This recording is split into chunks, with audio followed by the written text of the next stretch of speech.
Okay, guys, we are live. So for those listening at home, welcome to the Dungeon Musings YouTube channel. My name is Kevin Madison, and I'll be your friendly drill instructor. Thank you for the suggestion for someone. Someone suggested in chat, DI is the correct term for Game Master in this. So I like it. Because today we are playing Renegade Game Studios' very cool GI Joe role-playing game. And with me tonight are the Joes, the squad who will be continuing on our adventure, playing the Snake Pit adventure out of the core rulebook. So if you are intending on playing GI Joe's the adventure out of here, this today's session will contain spoilers, so just proceed accordingly. But if you don't care about that, or if you like going into an adventure with a good mission briefing, well then let me introduce you to the stars of today's campaign. First up, we've got Jamie. Why don't you tell us who you are and who you're playing? Hey everyone, I'm Jamie. I'm going to be playing Switchback. He's a covert ops commando with a focus on infiltration. Very nice. Next up is Will. Hi, I'm Will. I'll be playing Mayhem. He is a Navy SEAL explosives expert. Nice. And last but certainly not least is Jeffrey. Hey everybody, I'm Jeff, and I'm playing Stage Show, and he is a civilian thrown into the midst of combat. All right. He's a techie. Nice. So last time, guys, we had kicked things off here. Now I'm just checking. We don't have a way of tracking. Let me see here. Where did we put them last time? I was checking for our story points. Oh. Just reset. Okay, actually I can do this right here. I can reset these. Boom. There we go. What happened last time, guys? Excuse me. Let's see. We had done a training montage. Yeah. and then like the power went out, basically. Yep. And so we started investigating. I think Mayhem, you were in the observatory at the time that went out, right? I think that's right. I think I was in the observatory when it happened, and we saw. I'm trying to remember the description of it. But we saw some sort of... Will ask for block text, and ye shall receive. Yeah, some sort of device that fell. Let's see. Wasn't that me that saw that? Because I didn't know. I thought I didn't know what it was. It was like an EMP bomb or something. Oh, were you in there? Maybe it was him. One of you guys saw it, and then one of you guys identified what it was. I think I described it to you guys, and you told me what it was. Oh, right. Yeah. Oh, a reminder as well, too. If you haven't done it, so one of the things, we talked after the, I can't remember if it was on stream or after the session, but one of the things we talked about after the session is that after playing a session, you really get a sense of like, oh, I should have put, the game says like, oh, you should really specialize in stuff, but, rolling with whatever the advantage, oh gosh, I've already forgotten. What the edge and snags. Snag, thank you, is disadvantage. Yeah, rolling with a snag for your attacks is pretty bad for this. So the what I did with Robert can't play today because he's got at his son's birthday party. He has to get ready for it, and like that is a much tougher mission than anything Cobra could throw at him. Yeah. But one of the things I did instead of this one is that I went through the entire character generation, and then I went back and spent the 12 points you get at the beginning. And that gave me a much better idea to be like, oh, okay, I need to bump up X, this area, that area. I think that if you are, for us, you guys could just as a reminder, you can rework your points. So if you want to adjust anything and move some points around, feel free to do that. Just remember, you probably can't move between categories because a lot of those come by way of, with the exception of the first points you get, a lot of them are restricted by what things you can spend them on. And also your speed is the one that affects your initiative and how many actions. So you want to make sure you not dip below 3 in that one. But if if for those listening at home, if you do, if you're intending on making a character, it might not be a bad thing to make sure you're touching all your bases. If you're very familiar with the game, excuse me, going and spending those points early on and then seeing what goes from there is not bad. But I don't remember seeing anything that was a prerequisite as you're making your character for a first level character at least that would require you to spend those points to start. right? Like apart from the narrative thing of like, oh, I'm more agile, I'm more whatever. I agree. I think you're right. Yeah, I don't think there's any reason you'd have to do it then, and it makes more sense after you've kind of got up more of the vision established to where the points should be. So that's a good tip. Yeah, yeah. And I think, excuse me, I was going to say, I think the biggest thing, that I took away is, having at least a D2 is, it doesn't seem like much, but you're not going to roll with a snag. Yeah. And that's very important, I guess. Yeah, like it's the same. The math that they say for 5e is that it effectively counts as a -5 to a roll when you're rolling with disadvantage or a snag. So the difference between rolling normally and adding a 1 or a 2 as opposed to -5 is a big fucking deal. Yeah, it is. Yeah, and then you throw in roll 20s, hilarious dice results. Quantum algorithm. So then, yes, I think where we left things off. Let me see if I've got some visual aids here. One of the visual aids was this. Oh yeah, we found the drones. Mm-hmm. Oh, hold on, we got the. Where's my? I promised block text and I did not deliver. Come on, Madison. All right, here. You think you're wrapping up your calibrations of the observatory equipment when the atmospheric needles start to dance. You call to the monitor. This is that sentence that tripped me up last time. That was a crazy sentence. You call to the monitor the sky segment that's registering an anomaly. That is a really weird phrasing of. I think that's passive writing. You call to the monitor the sky segment that's registering an anomaly and immediately understand why your instruments went wild. A coiled generator the size of the APC pulsing with blue energy falls from orbit. Before you can zoom in on the anomaly, it fires off a wave of energy that washes over the sky above the pit, and then everything goes dark. So, we saw you guys explore the generators, and then you made your way down into the hangar bay, and I believe that is where we find our Joes right now. Now, let me see, and I believe I saw someone else there. Okay, now I think, if I recall correctly, you only roll initiative once in this game. You don't roll it every round. Let me double check that. And, but there is an action you can take, I think, to go up in the initiative order.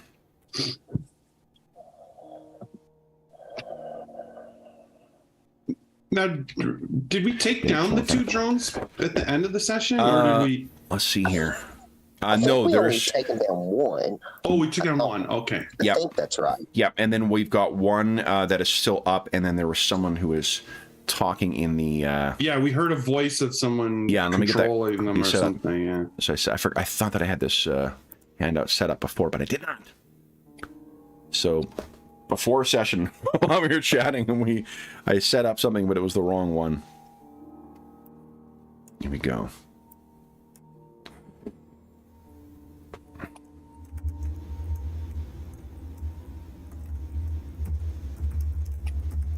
Yeah, you can take a standard action to try and reset your place in initiative. There we go. Okay, yeah, it's I'm looking. It was repeating. Okay, so here's what. Let me go to the Game Master's layer. I think I don't have the actual battle mat set on here. I gotta zoom in a little bit more. Where are you? There he is. Nice, and there's the initiative order. Once again, good. Okay.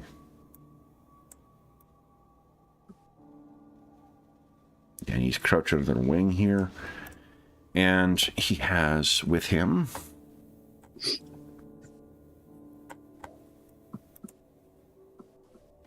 oh, where's my thing here?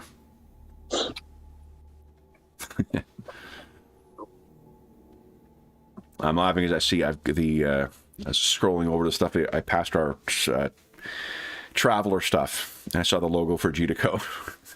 In our Traveler game, I have a running gag that every time the name for the GTCO, the General Development Corporation, comes up, I give a new slogan for GTCO.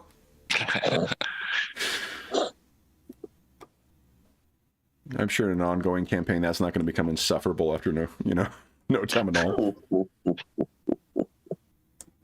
Okay, let's see here. There we go. All right, so then what you see as well, crouched near there, who made noise. He looks a little like this. Now, unfortunately, you're going to have to use your imagination. I could not find for the life of me a good illustration of this character. The figure was the one that looked the coolest. So yeah, that is cool. So he is crouched underneath there. He appears to be, you can't see it, but like concealed under the right hand there, the free hand. Oh no, he's be on the other side. Actually, there is a peel back, and there's a pad that he can touch, and he seems to be operating that, or they seem to be operating that at least. And let me show you where they are. Yeah. Boom. And he seems to have another slightly larger drone that's kind of going up and getting ready to go out. So let me roll initiative for him and his ultra drone.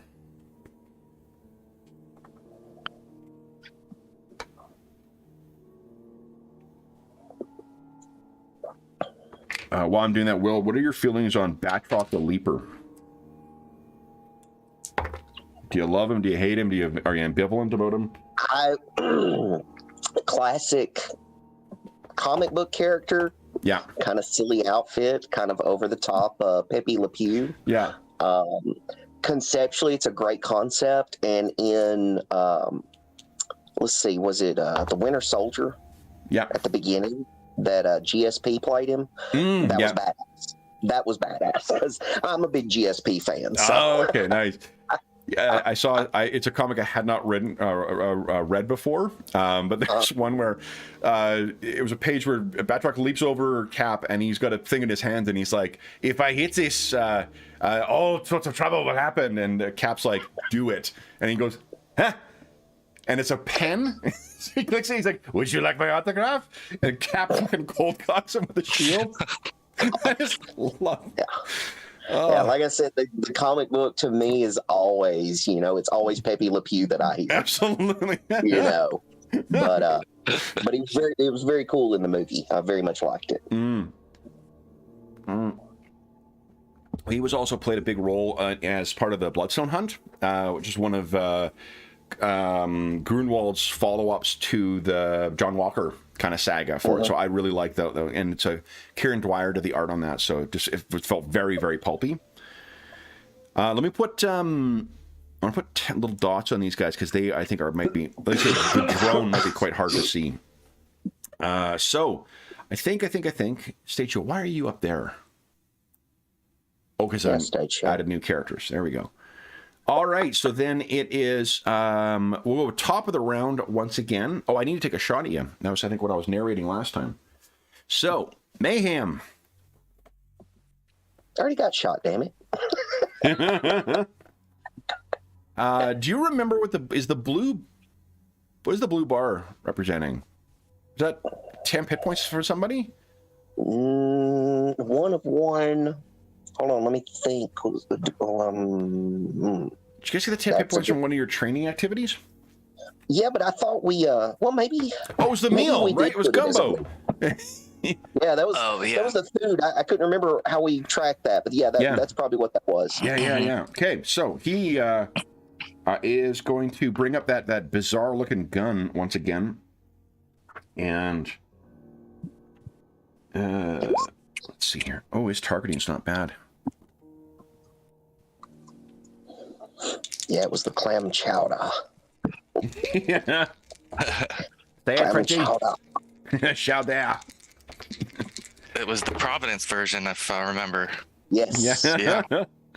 All right. Extra so terrible shot. So he fires, and there is like It's a, honestly, it's like almost like an arcing taser that kind of, comes out, scorches along, leaving, of course, this is the Joe hanger. So while the illustration shows a bunch of like texture and shit on here, it's pristine. Like, they keep this fucking hanger clean. It now has scorch marks, like as if a lightning strike hit, and kind of up towards you, but it does miss, Mayhem. We are then top of the round. Well, I guess I get to go with the drones first, too. Look. So the one drone, then we'll get back to initiative order, because I've completely messed it up by adding a new person in. Get me in the habit here. Here we go. So there is... Oh, he should be... He's after you, stage show. He's gone. Now drone time. All right, so the one that's near you, switch back. That one is going to fire at you once again. So it's only a D2.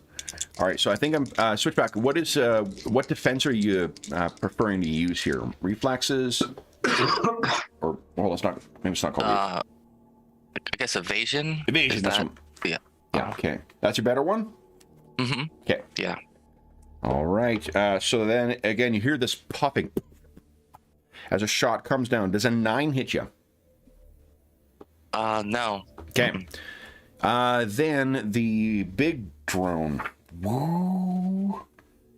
gets up and active. And you can see there's flashing lights on this thing. It goes to about 25 feet in the air. And it will take a shot at stage show, I think. Stage show, what is your evasion or your... What's the other one called? My evasion is 14. My toughness is 11. Okay, 14 is your best defense of those two? Yeah. Okay. So there's a cycling of something underneath it, and it shoots out something at you. Does a 16 hit you? Oh, yeah, it does. Okay, so you take 1 point of damage, but this thing is really more the concussive effect from it. So you get rid of your 10 hit point, but then when it hits the ground, that thing bursts out, and you can see it's full of what appears to be like acid. And it's that like Hollywood. Oh no, you get rid of your blue bar first, because that's your 10 hit points from your chow. Oh, is that what the blue bar is? Yep. Oh, okay. Yeah. Sorry. Protection of your chowder is gone. Okay. All right, so then, you would not want to get a square hit from this thing. No. Okay. That is it for them. It is Mayhem's turn. Hold on, we need to get something a little more up-tempo for a GI Joe fight. Come on here. Addison, come on. Let's hear. Is this the one we want?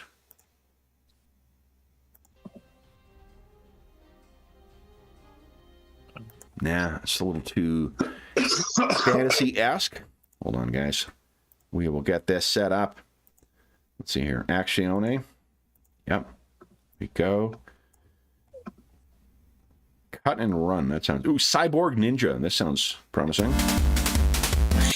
That was my 80s cover band. Nice. Let's see here. No. 80s action. Gotta be good. Oh, but that's actually the song that, or it's the track that Glass Cannon uses as a transition music. Kevin MacLeod shows up on a lot of other podcasts and streamers things. There's something. Yeah, and that's... Let's see here.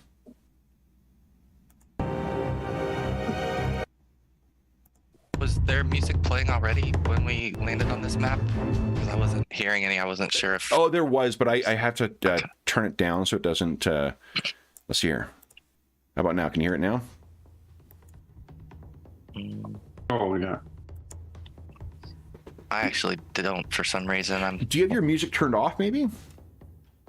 or turn down? I'm always trying to I've got turn down. master volume level all the way. Yeah, I'm not sure. Let's see That's here. okay. I have had problems once in a while with the music. I don't know any fixes or anything, but Yeah. Yeah, it's odd because I can't change my audio output source for some reason. It's like it doesn't give any options, so I don't know where it's playing the music, but I can hear you all, and that's the most important. Bingo. Let me see here. oh, there is a selection for audio on somewhere in the Roll20 menu. Oh, under what is this? Oh no.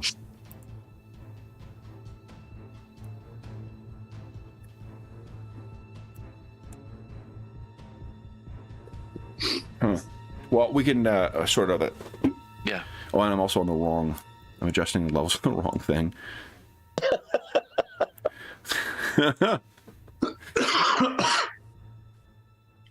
Just making sure the music doesn't overpower you guys here. And for those listening, no apologies. This is normally something I take care of earlier, but I did not. There we go. Okay, I think we're good now.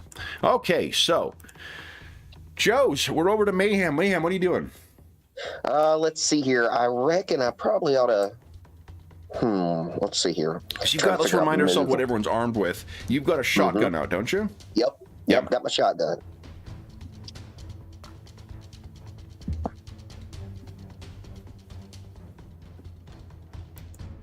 I'm looking and thinking because I think I have to reload it. Oh no. Yeah, I think that's a move right now. Right, and you can get that to something better afterwards, right? Yeah, once I level up, it'll be better. But yeah, so I think I have to reload it right now. Okay, shuck. And then I'm not sure. I think I could. Where's the line? Is that gonna work? I'm trying to remember. There was one RPG that you got a bonus to damage if you. Oh, it's a Feng Shui. Oh yeah, you get a bonus of damage if you make the shack like reload sound. Yes, I remember you get that. a bonus of damage. Yeah. So yeah, I think I can still target the one up there by switchback. Okay, so I think it is you're rolling the snag because it's at what's the range on your shotgun? 20/60. Yeah, so it's in range, but you're rolling with a snag. Okay. But I do get to still use the skill dice. Yeah. The D4 for my targeting. Absolutely. Okay, so 2d20 plus 1d4. Yeah. Does that sound right to you? you? And then we can work out the math on that. Yeah. Okay. Schwack. Good. A 9. Okay, hold on here.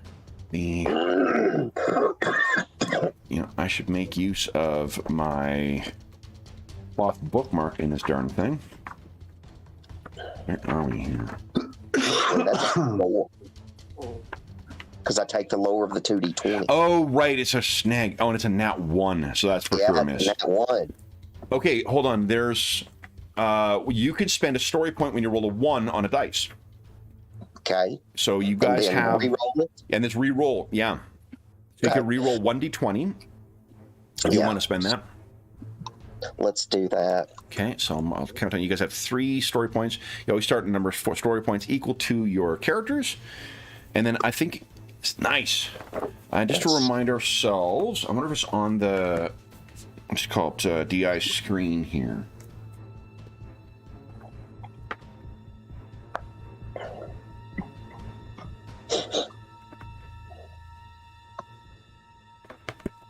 I'm trying to remember because it's a critical if you roll the maximum on your skill dice. It's a fail or fumble if you roll the minimum on the d20. And so I remember. So that's a better one. So that is a 9 is your best roll. Yeah, 9's the best out of that. Okay. And 9 is not quite good enough. Yeah. All right. So that buckshot goes off. Dang, but it misses. Then, do you have any free action you wish to, because you have, or a minor action? Yeah, I can't think of any free actions. I need to go pull that back up where those are. Yeah, I think we've got, don't we have a handout with all that stuff on it? Action. That's task and training. Tag contingency. Is it under the GI Joe combat flow PDF? Free actions. Yeah, there we go. So under the PDF, it's got free actions. Aim. Oh, right. Aiming is where. You know what? Oh yeah, we were aiming more. That's what we were doing. Right. So that would have given you, because the aim bumps up the skill dice by 1, doesn't it? Yeah, it would have been a D6. Okay, so let's just double check here. It is that, and it's not that it gives a. What do you call it? Because if it gives you an edge, that would take away that snag, and you would right. definitely hit them. Let's see here.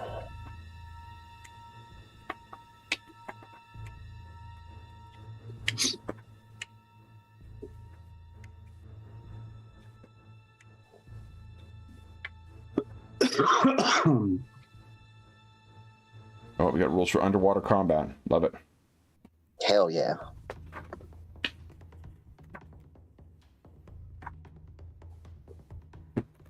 Yeah, it's a shift. It's not a aiming is a shift up. Okay.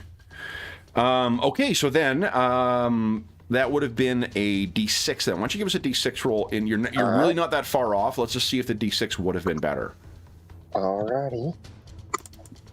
By 1. So that would give you a total of 10. So close. Yeah, you come super close to hitting it, but just not quite enough. All right. Then it is Switchback. What are you doing? Let's see. How high up is the drone that he's standing beside? So what I remember is you use your jetpack to get up there and then kind of slammed against the wall, right?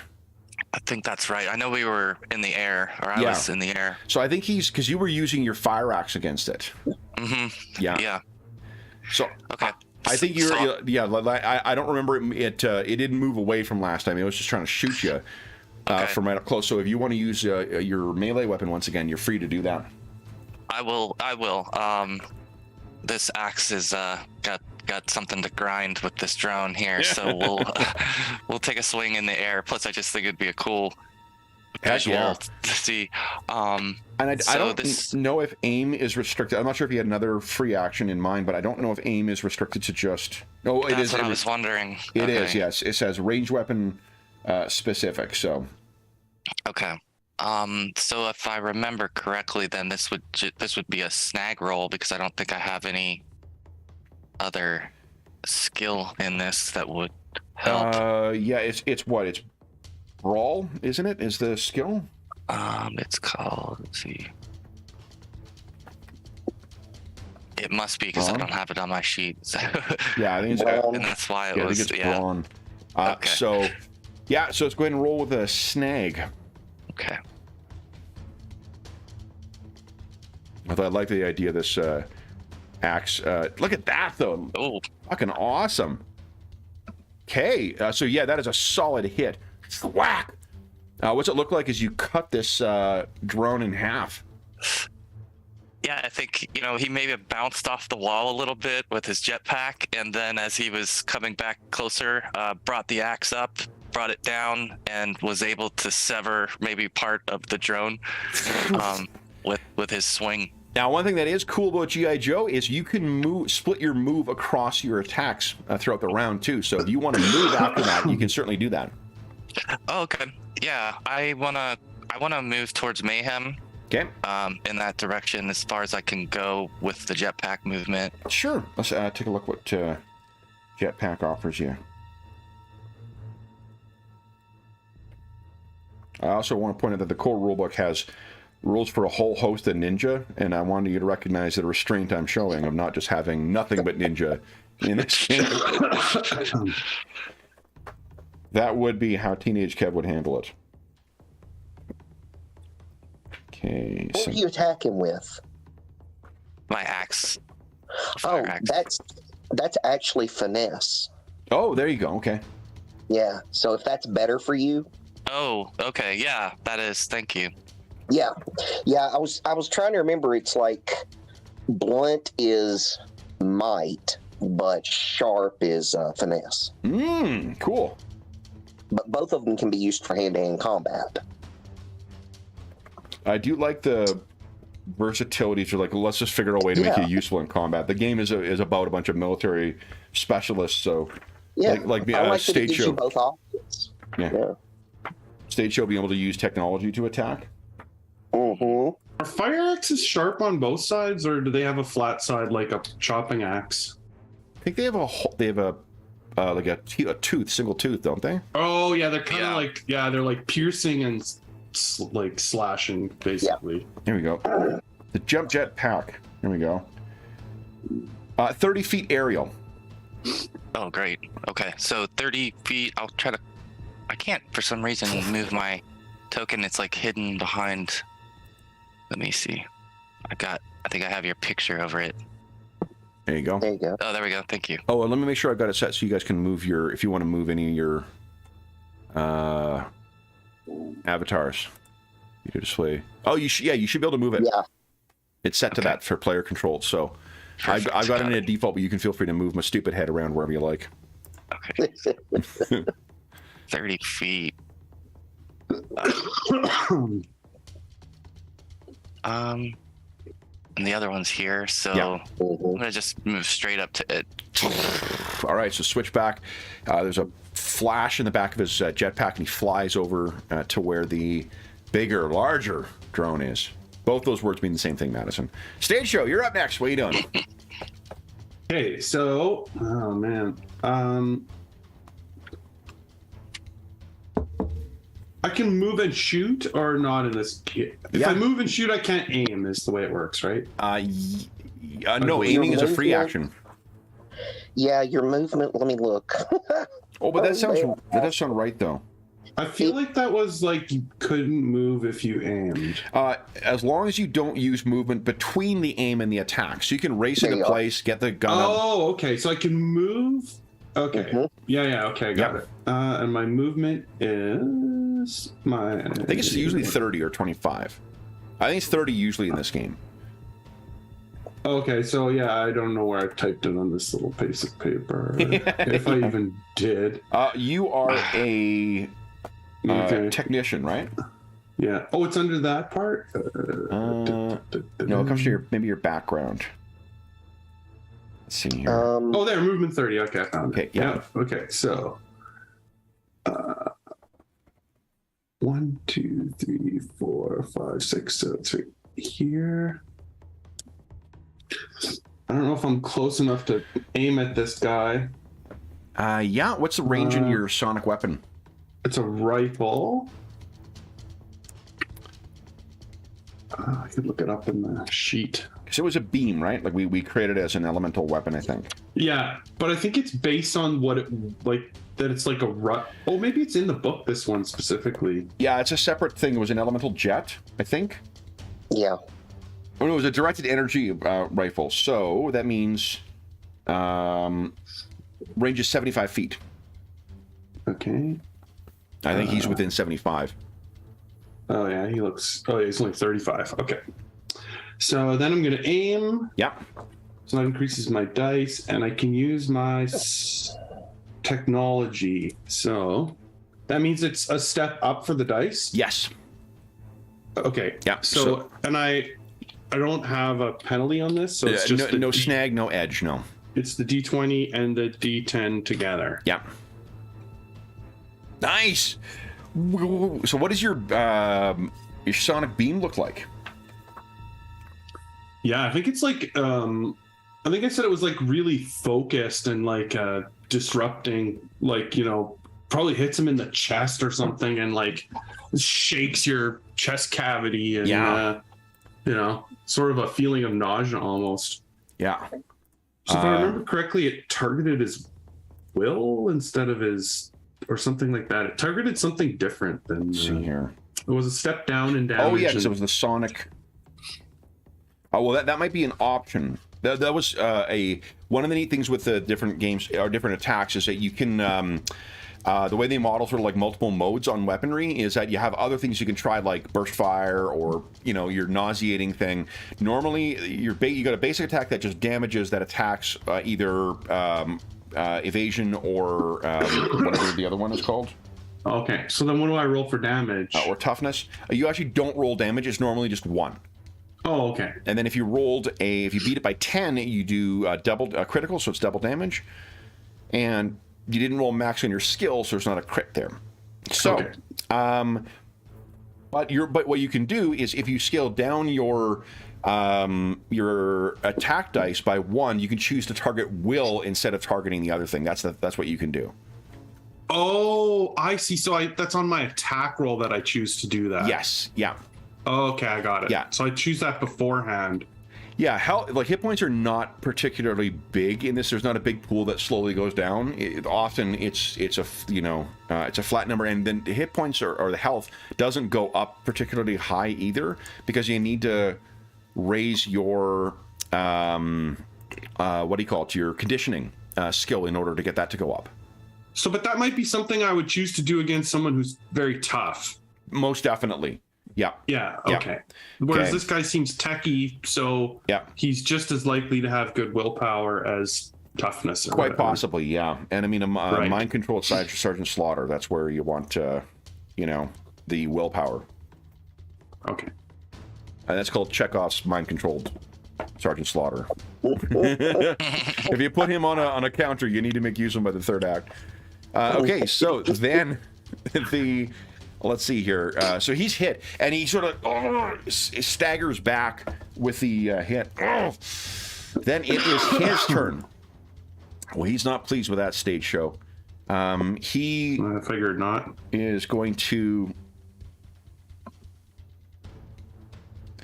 take aim at you. He's going to use an alternate mode now.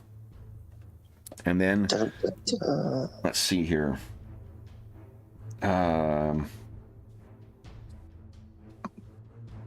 Yeah. Okay, so here we go.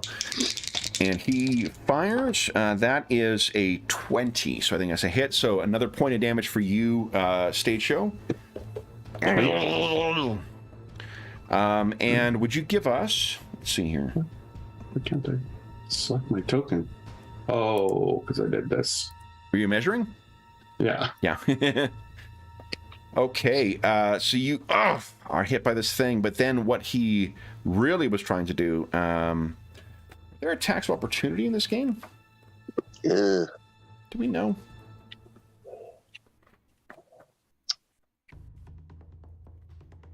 Combat. Let's see.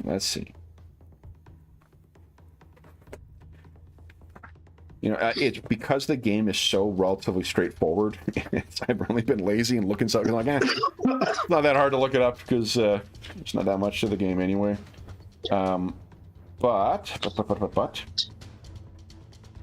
melee attacks.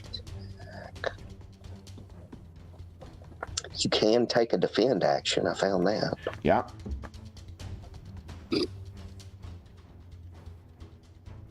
Grappling.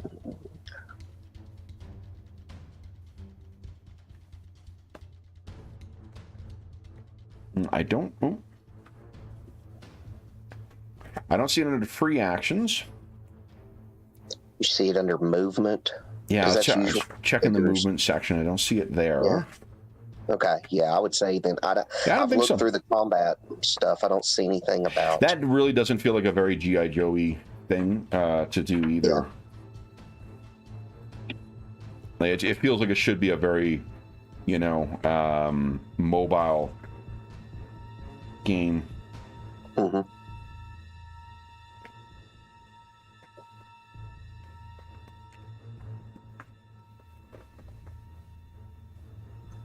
Yeah, and even you can use your gun in close combat. You suffer a dice shift. Yeah, well, that's like me. I've got a edge that allows me to not have to suffer the snag.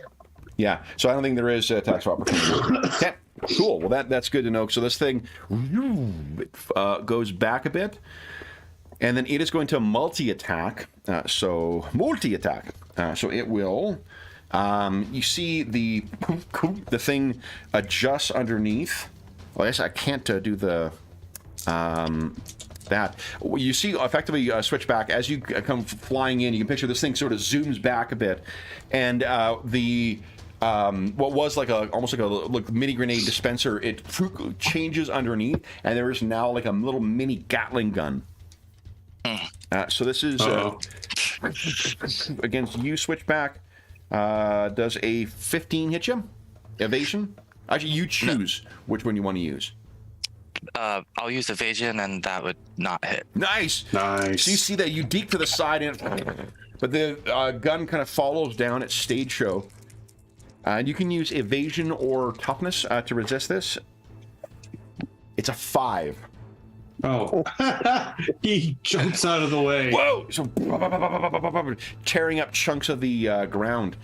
All right, I didn't go forward. That is it for them. Mayhem, you're up next. What are you doing? All right. Let's see here. Let me get a range on this.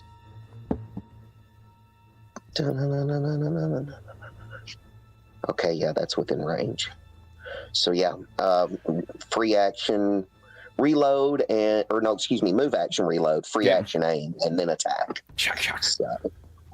Okay, so then you're rolling with a snag, but you get if you're aiming, you're gonna get your bonus. Yeah. Is it a snag because it's not within the close range? Exactly. Okay. Look at that, though. Oh. All right. So then, and this thing has. All right. So it's down to. Let me move this over to a red dot instead. So it's taken 1 hit. Bam. There. Switchback. What are you doing? All right. Switchback's going to put away his axe and bring out his rifle. Okay. And then he will aim at the drone. Is drawing a weapon free? That's a good Yes, you get a number of free actions, right? I believe if you just drop your other weapon, then you can just free draw in this. I think it's stowing a weapon that takes an what action. Will said is you get a number of from last session. I think you get a number of free actions equal to your speed or something like that. Oh, right. Yeah, like this is a high action. Yeah, so like if you've got a speed of 3, you get a move, an attack, and a free. But if you've got a speed of 4, you get a move, attack, and 2 free. Yeah, what's Switchback's speed? What if you have a speed of 8? Oh, So you do it all. I think he might be able to get away with it then. He could stow I mean, his we'll say weapon. yeah. So Okay. Spill that. You spin the rifle around. Yeah, and then he's gonna take aim at the larger drone and see if he can't strike it. One thing I'll point out, just for because it's a neat thing about GI Joe, you can split your movement too. So if you want to move, aim, fire, and then complete your move, you can do that in this game. Right. Oh, that's kind of cool. Everybody has the mobility feat. Yeah. Okay. Yeah, shot in the run. I think he will move Shot on actually the run. because right now we're kind of He is clustered sitting up. somewhere with his arms crossed saying, "This is bullshit." Yeah. So sorry, he'll move Jimmy. over here. Okay. You're good. I'm gonna move over here to take the shot from this angle. And are you spread firing the ourselves out. drone or the guy? The drone. Okay. Yep. All right. So it's just a regular, I think.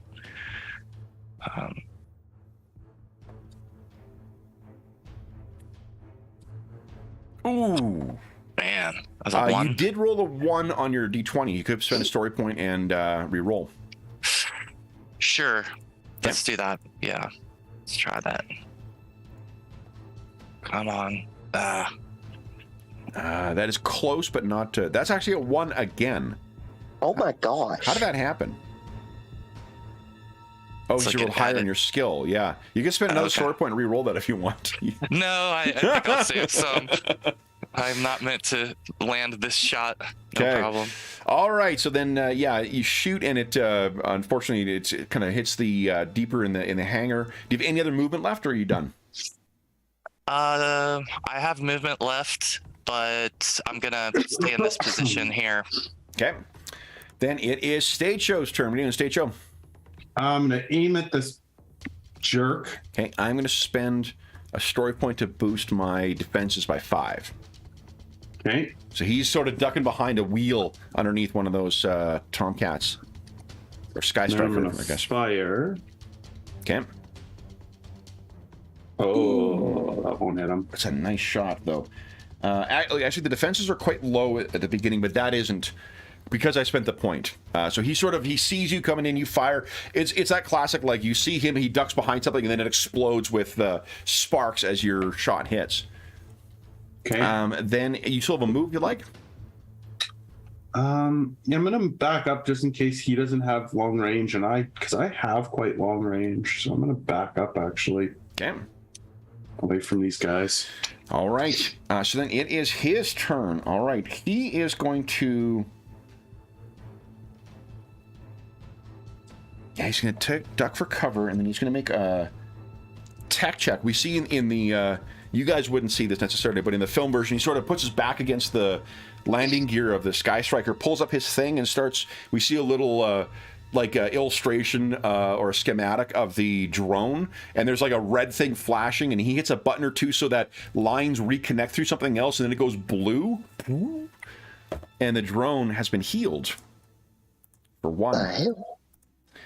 Then, I gotta make a roll for that. Hold on.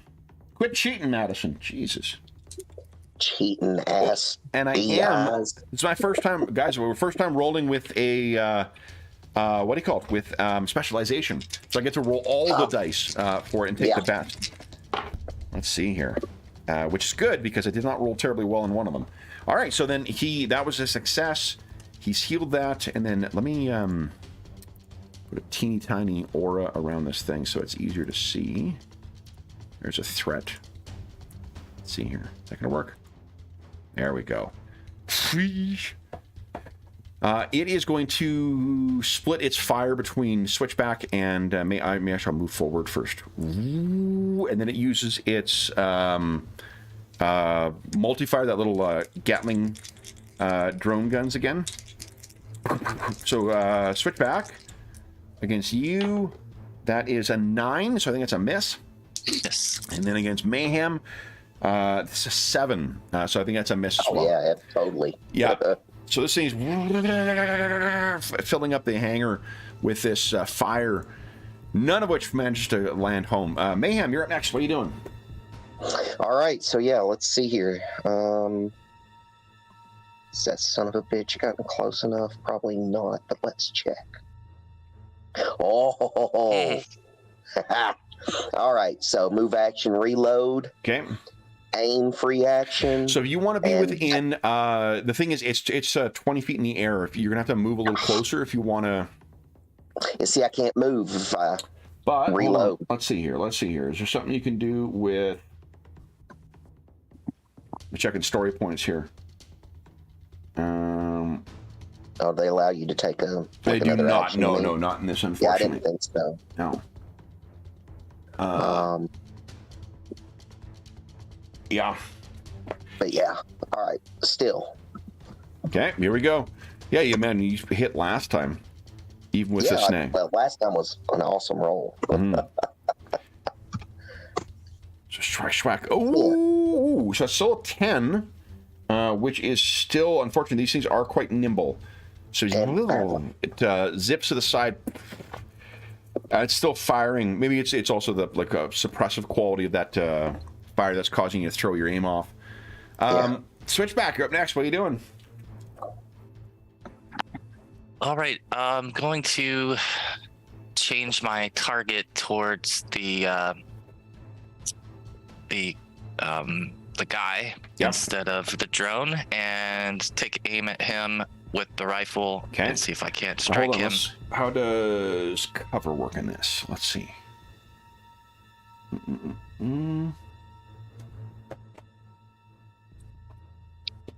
Cover, here we go. -2 dice shift. -2 dice shift. So what's your dice right now? 2. 2, and you aimed to get up to 2, or? Well, it'll be 2, and then if I aim, it'll be 4. Okay, cool. So then basically you're just rolling a d20. Okay. To account for the armor. 13. Okay, but his evasion, he sort of looks out, he sees, you know, the reflection from the muzzle fire of his drone, sees the reflection of your scope, and he kind of ducks behind. You fire and miss, unfortunately. Any movement? Yeah, I'm gonna move. Let's see.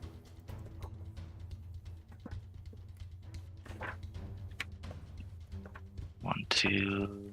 I'm gonna move back just a little bit. Okay. Right to there. Okay.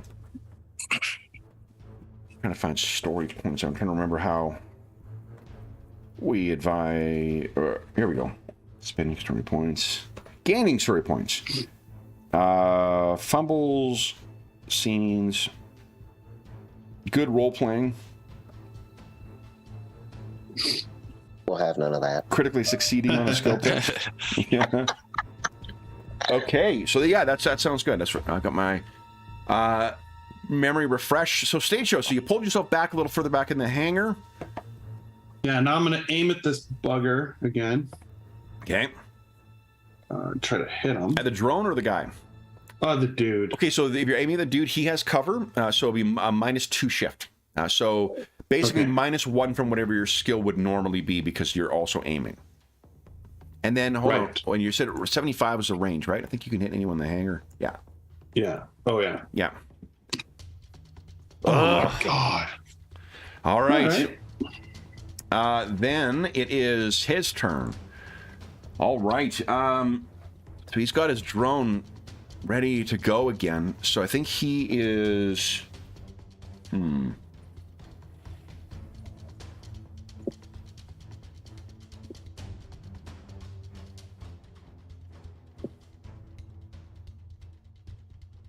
He's going to use... Which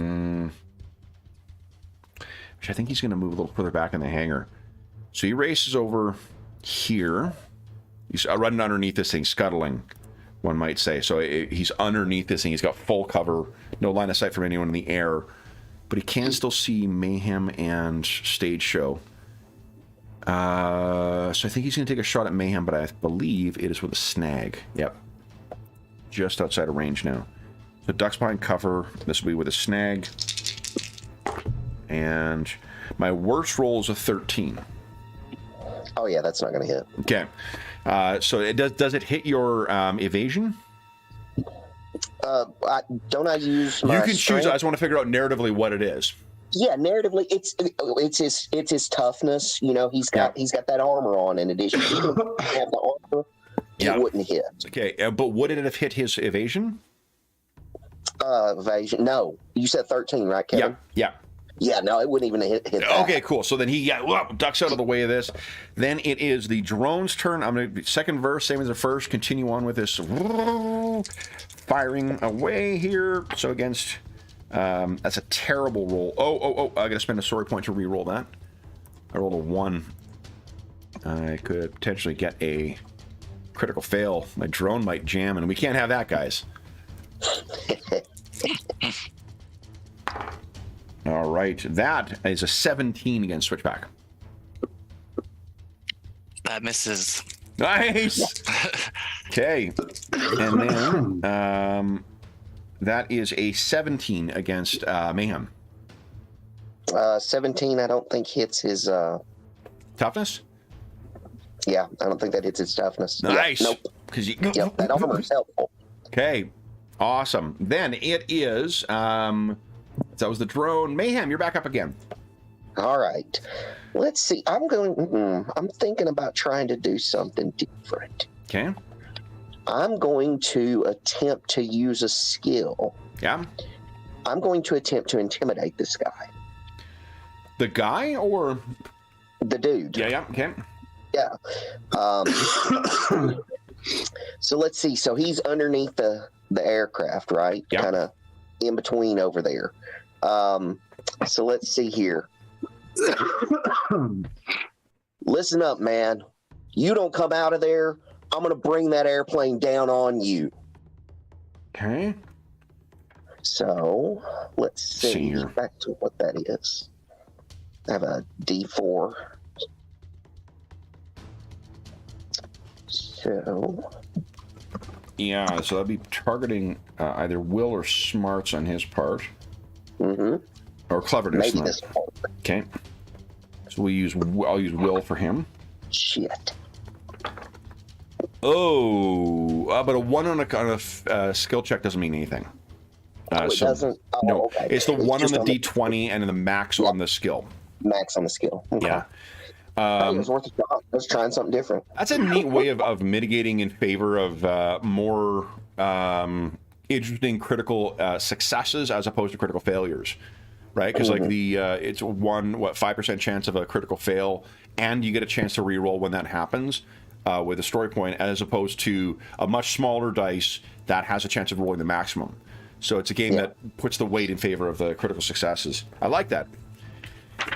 Okay, but that would have been okay. Now, this is our first time using weapon things. So let's see here. I think.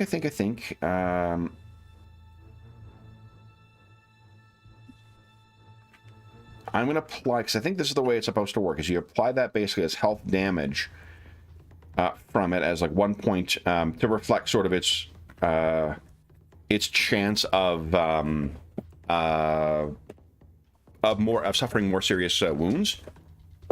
So yeah, he kind of you can't see it because of the mask and whatnot, but you know, the Switchback and Stage Show, if you were in this Techno Viper's shoes, you'd probably surrender. He sounds like he means it. Switchback, what are you doing? Let's see. Well, Switchback's going to fly over towards him. Okay. And I assume so. He's underneath the plane. He is, yeah. And I'm over top of the plane. Yeah. I'm trying to perhaps try to make like a sneak attack on him if I can get within range to do so. And I can switch to my fire axe. I'd like to kind of like drop down on him. Yeah. It's like hoping that I could surprise him and make a sneak attack from above with the axe. Yeah, probably next round you could do that. Okay. But yeah, just because I don't think you've got enough movement to get down to him at this point. Okay. That's what I'll try to line up then. Okay. Then it is Stage Show's turn. What are you doing? Well, let's see. I guess I'm gonna try and move to get an angle at him. So I'm gonna go 1, 2, 3, 4, 5, 6 this way. Okay. Does that improve my line of sight from 0 to any, or? Nah, I mean you have, so you do have a line of sight. It's that he's got cover. Oh, okay. Yeah, it's only Switchback that he's got the broken line of sight because he's underneath the plane. So can I still take a shot at him? You can, yeah. He's got cover, so it'll be -2. Oh, okay, so it's the same thing as last time. Same thing, so it's -1 step. Look at that, though. Holy smokes. Damn. That's what's up. All right, so then, that's what I was checking, is, let's see here.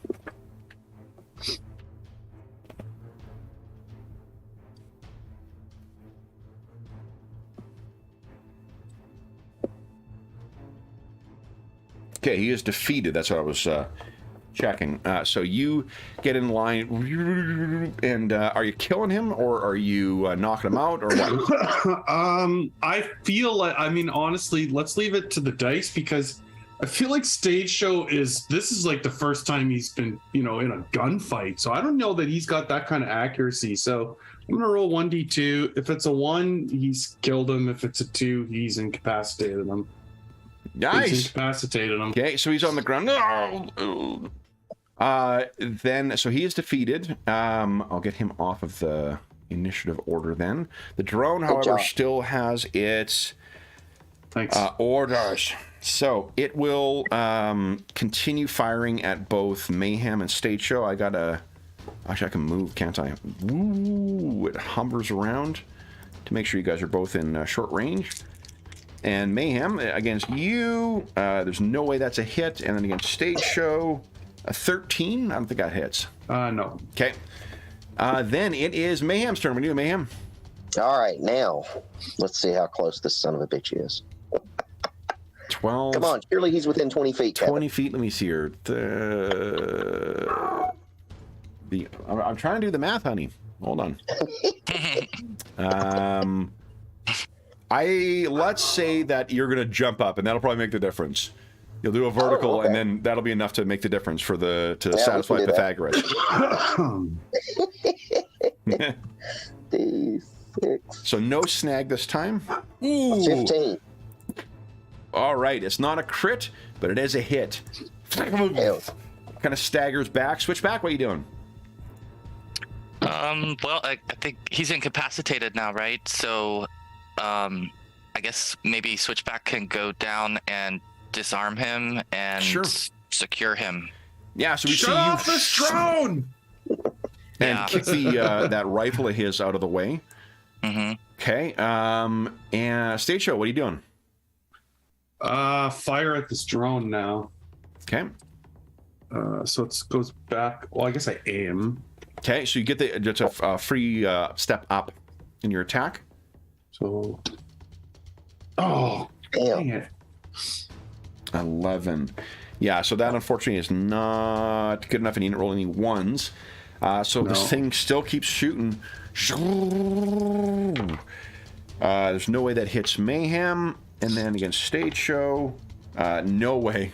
I'm rolling like 3s and 5s on my attack rolls here. 17, 20. So this thing, I mean, I think you knocked it off at its angle, so it's sort of like the shots are going wild, chewing up the concrete in here. Mayhem, what are you doing? Yeah, I gotta shoot this son of a gun again. Okay. Surely it's gonna hit. Come on. Shit. Oh. That is terrible. Yeah. Wow. Terrible. Terrible. Then it is Stage Show's turn. What are you doing? Well, this is not working very well, so I'm gonna run to where the body is. Hmm. So I can double move then, right? You can, yeah. Yeah, okay, so 1, 2, 3, 4, 5, 6, 7, 8, 9, 10, 11, 12. Oops. So Okay. there. And we see in the drone's display, there's like, as soon as you start moving, there's a like circle that goes on you and follows along. Yeah. So then on its turn, it is going to reposition to be able to keep both of you in shot or in range here. Firing the entire time it does. 19 versus Mayhem. Uh-oh. That feels like a hit. Nope. Whoa, 19. Yes. 19. Okay. So you take one point of damage. This thing hits your armor.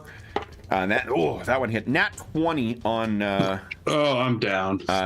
So that is 24. I didn't beat you by 10, did I? Your evasion or toughness? 24. Oh, I know. I got to double it in this game. Hold on. No. No, awesome. Okay, so you only take one. So you're defeated. It doesn't matter. I'm down. Yeah, you're hitting the back as you're trying to run away from this thing. Oof. You're not dying or anything like that. You're just on the ground. Mayhem, what are you doing? You see this That's thing? a good question. I think, and I'm trying to figure this out. I'm trying to figure out if I can do this. I'm going to throw a grenade Heck yeah. at this thing and see if that works any better. Okay. I think I still have the same issue with range. Now hold on. Let's take a look at the blast. I think there's a blast quality that the grenades have, don't they? Yeah, as far as me throwing it. Let's But then see. again, I could target. Let's see, how is that? Was it Yeah, 10 foot we'll take a look range? at the rules for it here. Frag grenade has the blast 10-foot radius, doing 1 sharp damage. So let's see what the blast quality does. Which is, let's see here we go. Weapon effect. Affects everything in the area in the way listed. Thanks, game. So I think what that means, everything within 10 feet of that. So I'll put the, we'll use a difficulty rather than its target number. Let's make it routine. So DC 10. All right. So you pop it out, time it, then toss this thing in the air. It lands next to Shade Show.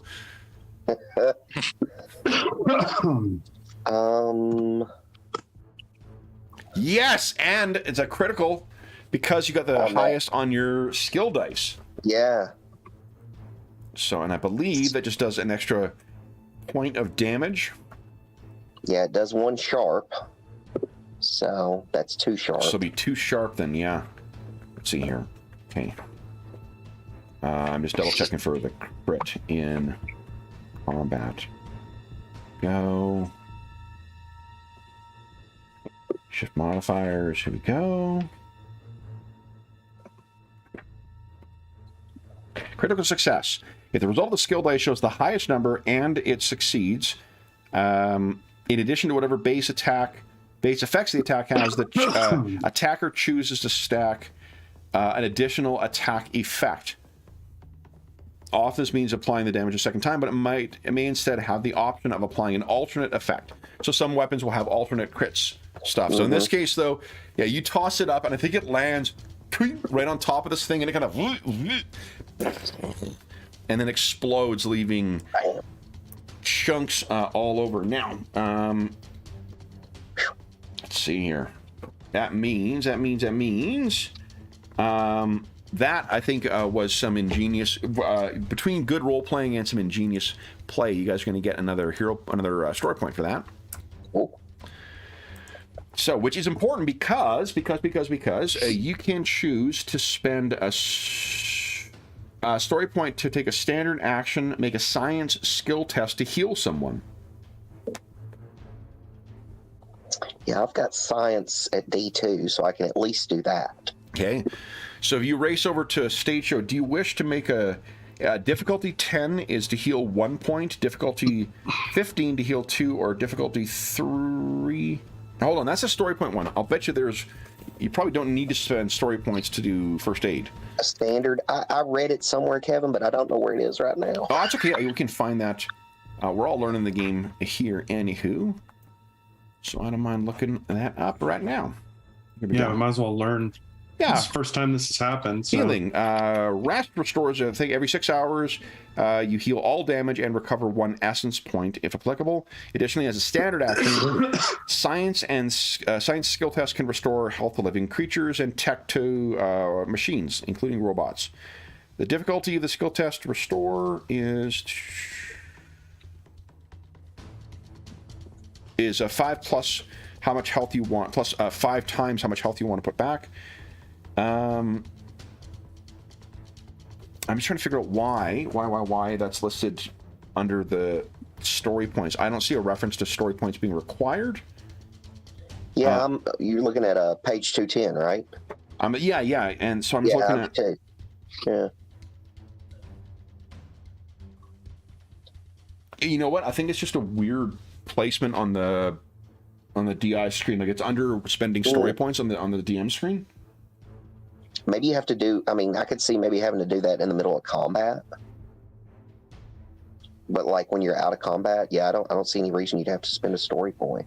Yeah, no, it's just it happens to be listed under story points, and then it's basically all the healing things. I think it's just a typo. They should have had a category head.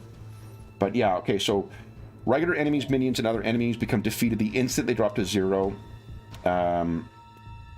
Yeah, so that action doesn't require a story point roll. That's just what it is. So it's good that it's on the DI screen. It's a little typo on there that misses a thing. So do you want to roll against a 10 to restore 1? Do you want to roll against a 15 to try and restore 2? I'm 1d20 and 1d2. You guys didn't get any gear from your training, did you? Any med kits or anything like that? Oh, wait a minute. I don't think you did, but I get an edge on a science test. Nice. So I get edge on this. So yeah, let's try and do Is it both. edge on all science tests or on? It just says, it just says edge on a science test. I'm trying to remember where I got that. Oh yeah, from. right. This is this is one of the ones where you can cash it in, right? Yeah, that was Right. a perk from our training things. Yeah, Yeah. this is for the training. Awesome. So, Okay, so you're thinking back to the bandaging you did when you were doing it. Anna says good luck. So, see, there we go. okay, there you go. And it was against the 10 you were rolling? Yeah, just to restore 1. All right. So, Stage 2, you really felt you had your bell rung when you were shot from behind from it, but I did crit. you can't crit on a D2. Okay, you're right. My bad, Kevin. Yeah, okay. I'm No, but it's good I'm to learning. keep an eye out for that, though. It's a neat, definitely a neat feature of the game. So, what do we see as Mayhem runs over and pulls Stage Show up?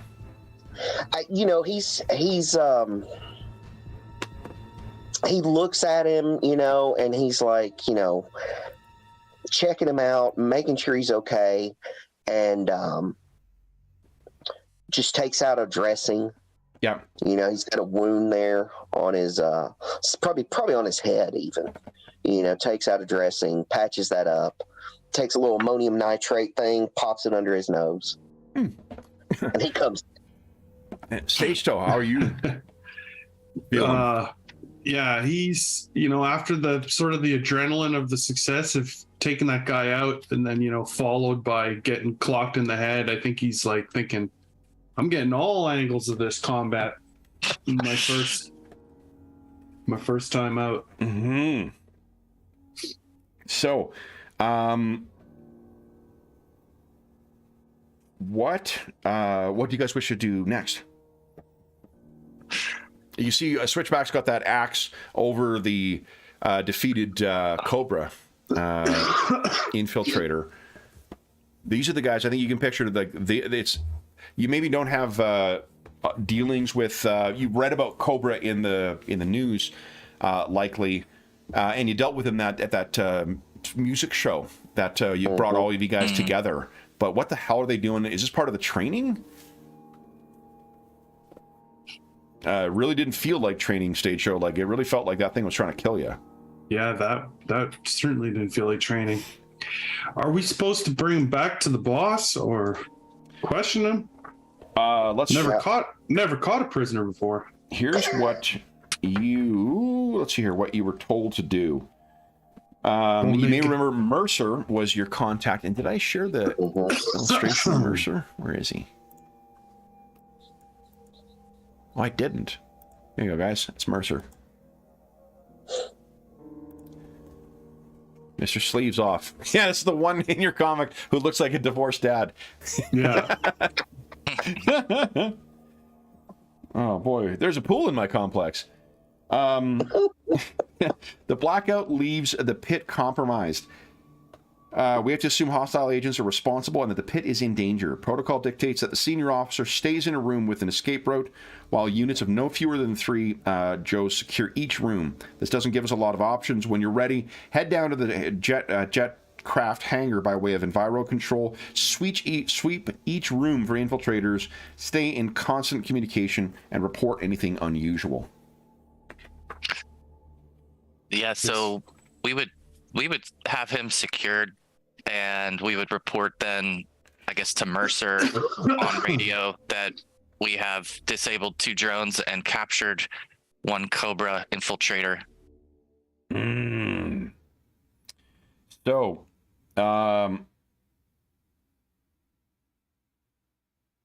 this guy is injured. Stage Show's sonic gun definitely, did a good job of taking this guy down. And Stage Show, I mean, how are you feeling knowing that this guy nearly killed you with his drone? Well, not too good, but I'm also not like a vicious person or anything. So Yeah. Okay. So what do you? He says that the prisoner. You've taken 1 prisoner. Affirmative.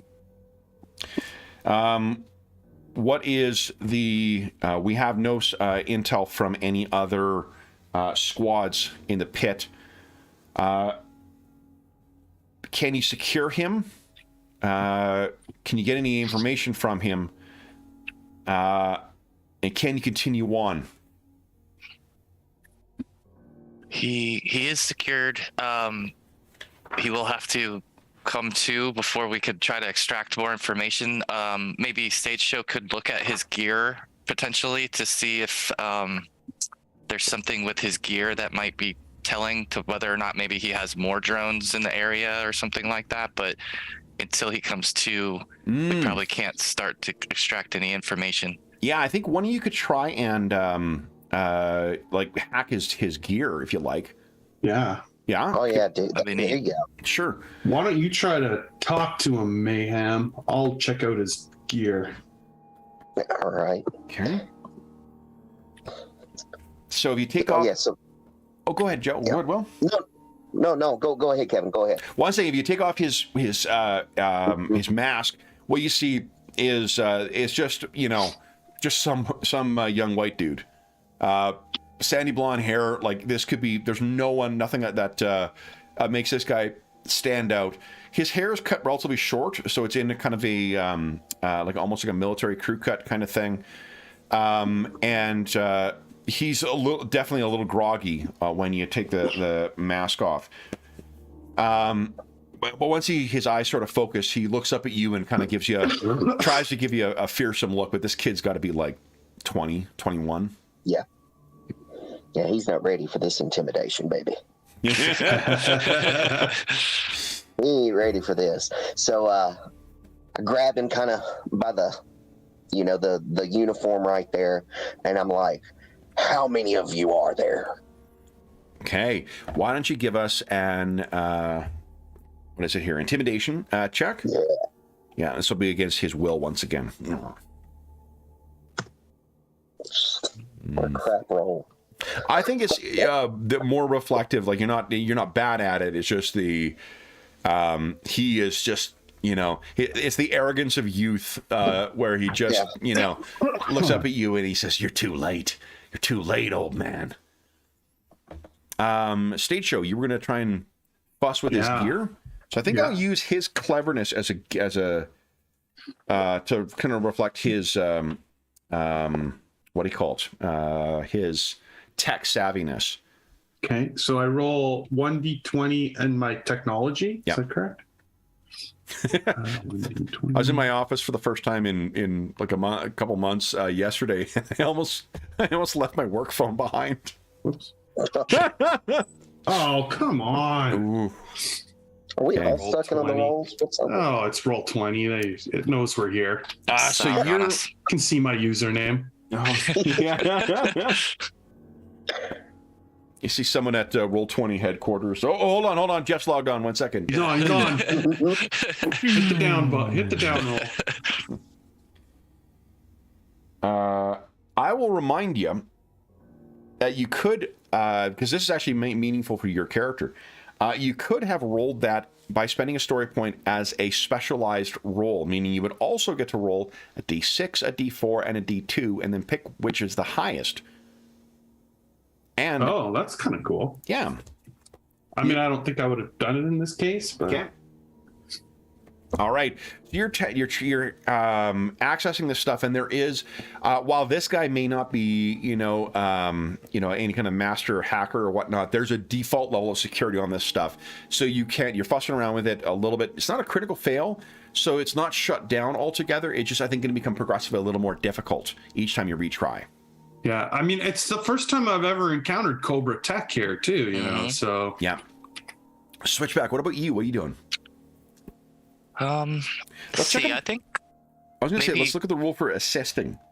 Wonder what, there's teamwork feels like a very GI Joe thing to do. Yeah, there is. I know there is, at least in the combat actions. Mm. You can lend Here we go, lend assistance. assistance, page 124. Oh, okay. Oh, yep. This aid can grant the leader either an edge or a one shift on their roll, depending on the circumstances and the help provided. So there we go. So is there something? This guy doesn't seem to be wanting to talk. What I'm going to say is that I can't remember if it's in the rules or not, but recursive rolls, I'm just going to step down with each recursive roll. So if you try again, it'll just, you're like, if you try to hack again, if you try and intimidate this guy again, your dice pool will take a step down. Right. So eventually, Yeah. And once you get past D2, you're essentially rolling with the penalty or whatever. Yeah, and then it's an auto fail after that. Okay. Yeah. So, what do you guys think? Makes sense. Yeah. I'm thinking maybe Switchback could, maybe we're holding the controller right now, and our Cobra captive can't see what we're doing, and I might try to deceive him that we're seeing some message on there that might alert him to giving up some information. So I might say, that there's a message here that says that your comrades have left the area or something along those lines, and see if maybe he'll give up some information, thinking that's true. So I'll use why don't you try us another intimidate roll, and you'll get one step down because of the recursive aspect, but you're going to get one step up from Switchback's help. So basically, it's roll your normal intimidation.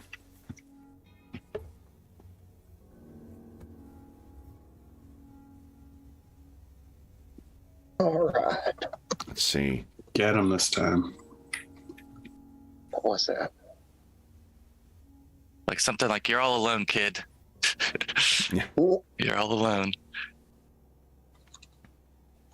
Come on. Oh, damn. All right. Stage Good old show. Roll 20. You want to try again? It would just be a step down for your skill. It would be a D6. Yeah, then. I think so. And you would be like, yeah, and see what it says right here? Not good, kid. Okay. It's a D6. Aha! Nice. So that 20 doesn't, it means a success, but it does not mean a crit. But if you double the number you needed, that is a crit, which is the case here. So what that means is you're tapping in this thing, you're like, oh, wait, and you kind of like, your fingers fly across the pad, and then it opens up, and you get a small update, and what you can see is this is networked with, right at this point, is networked with a couple of other, similar to the kind of things you guys have on your wrists, the pads. This is networked with other Cobra agents inside the pit, and what you see is there is a like kind of a mission, achievement kind of thing, like tracking with everyone what's going on, and what has been activated. Connect generator to power comm. The comms is a little further down, and I think you guys may remember the holographic display of the pit. There's a couple ways to get down to it from the hangar on the east side of the hangar. So it seems like someone is active on comms, and they what's in progress right now, stage show, booting up comms computer. Someone is trying to hack the pit's mainframe. We got to get down there. Yeah, I'll be like, we got to go. Okay. Time up. And this is actually an interesting part of this. If you're keeping that comms with you on a turn per turn basis, you will see this thing progress. Ooh, So there is a ticking clock at this point. But first, let's take our mid-session break. All right. I can't believe it's already 9:45. yeah. All right, so we'll be back for those listening at home. We'll be back momentarily.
All right.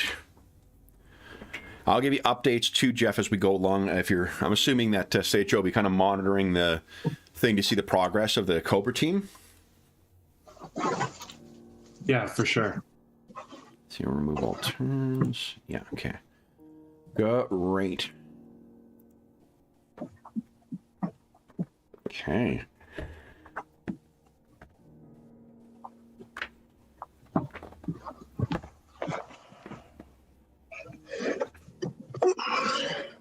Double check in what the story points for awarding them. Let's see.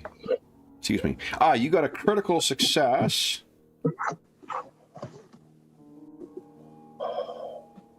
It's when NPCs critically succeed. That's when you get story points. Nope, that's when the NPC gets story points. You get fumbles, you get story points. Yeah, I was going to say, when we get a fumble, we get one. Yeah. I remember that. Okay.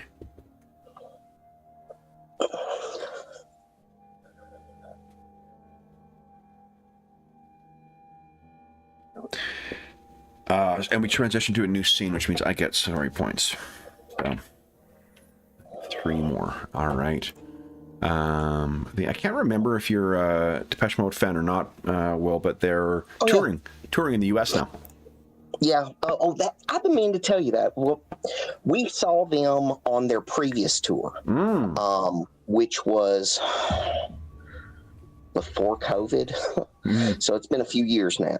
But yeah, my wife and I did get to see them then. But I was going to tell you the other thing. We've got tickets actually it's Memorial Day, I believe, in St. Louis to see Sisters of Mercy. Oh, that'd be awesome. They're touring the U.S. for the first time in like forever. Oh, wow. So we're gonna get to see them this year. I this is gonna sound so fucking awful, but like I'm really not one for live music, only because I just don't like crowds all that much. No, what? You know, but my sister and her husband or ex-husband saw DM live in Manchester, and they cause he's British. And when they saw him there, he was not a Depeche Mode fan going into it, but after the concert, he's like, I fucking love him. It was just such a good show. I had that experience when I went and saw King Crimson. I saw them live at the Ryman. Yeah. And I mean, I was familiar with them, but I mean, I by no means did I know their catalog. Yeah. And they put on such an amazing show that I'm like, oh yeah, this is one of the greatest bands of all time. You know, I mean, I came out a super fan. Notwithstanding my comment on the not liking cards, I went to the first that we had a series in the 90s. We had a series of Canadian kind of focused tours called Another Roadside Attraction that was focused around the Tragically Hip, a big Canadian band. And I saw Midnight Oil perform live. And the thing with that is you didn't have, like, you could be down in the big mosh pit thing, but you could also sit up in the stands because it was an outdoor series. So I was able to fucking hang out and not have to be around a bunch of people. Midnight Oil, that seeing them play, this was in the Earth and Sun and Moon album, it made me a fucking lifetime fan of them. It's such a good performance. And it was hilarious because there was one point where he started ranting about Domino's Pizza at one point, and like the whole crowd's like, what is he talking about? Yeah. We don't quite follow this. Okay. So then, guys, if I might make a Midnight Oil reference, beds are burning here, guys. So you need to be doing something. So here's what you know is that in the East Wing, there is a access that presents 4 possible ways of getting access to comms. So I think perhaps maybe when Stage Show is, once you notice that this thing is, there's a time ticking, the Cobra, I guess, last thing he says is, "You're too late. You're too late, Joes." He is defeated, so you can do with him as you wish. Like, narratively, it could be a single punch to take him out. You could tie him up. You could, whatever you want. Bullet in the head. It's a little dark for GI Joe, but... Yeah, I know. I think Switchback being Swiss origin would take the neutral route and turn him in. Do you have any Nazi gold on you? Don't mention anything about the war. Yeah, he's going to hand them in. He's going to hand them over to Mercer or someone that will take the appropriate protocol with him. Mercer was back. You would have to go through... Yeah, we'd have to go all the way back. Yeah. Let's see. Well, and like the defeated condition is intended to be kind of your narrative, your opportunity to just fill something in the fiction. It's appropriate if Mayhem just wants to fucking clock this guy across the face. He's out. You don't need to worry about him like waking up or... No, I'm gonna go grab some cables from like a box or like some kind of thing, and I'm gonna really lash him to the like landing gear of the plane. So you do so, and you see there's another tick towards completion of powering up comms. We gotta hurry, guys. Let's roll. Okay. So then the 4 possible ways are there are a set of stairs that should lead down to for the ground floor.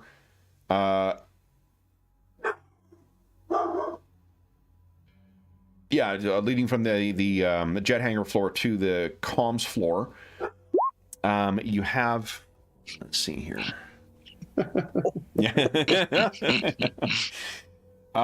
There is a personnel elevator. Even though the power's out, maybe one of you guys who's more tech savvy can get that thing working again. There is a freight lift that, again, maybe you can get that working again. And there are vents that would lead down, so through air conditioning vents. So your 4 options to get down there: air conditioning vents, personnel elevator, currently disabled, freight lift, currently disabled, and stairs. I say we take the stairs. Switchback was leaning towards the air duct, but stairs is good. Stairs is good. Okay. So I think Switchback goes to like climb in the vent, and then Stage Show like taps his stomach, like his nice round stomach, and he's like, "I ain't fitting in there." Not this time. Okay. So then, who is the first? Describe for us, guys. How are you sort of making your way into the stairwell here? I know. I think last time, I think I took point. One of the main reasons is I Before we carry on, does anyone want to administer first aid to Mayhem? Mayhem's down 2 points. What was the check again to Science. try to do that? Oh, jeez. Let me double check. You may be able to treat yourself. Again, that feels like a GI Joe really? thing to do. Yeah. Let's see here. I didn't pay attention when I read it about that. Yeah, we don't heal them. I don't have science. Me either. If they are a target within your reach, it says.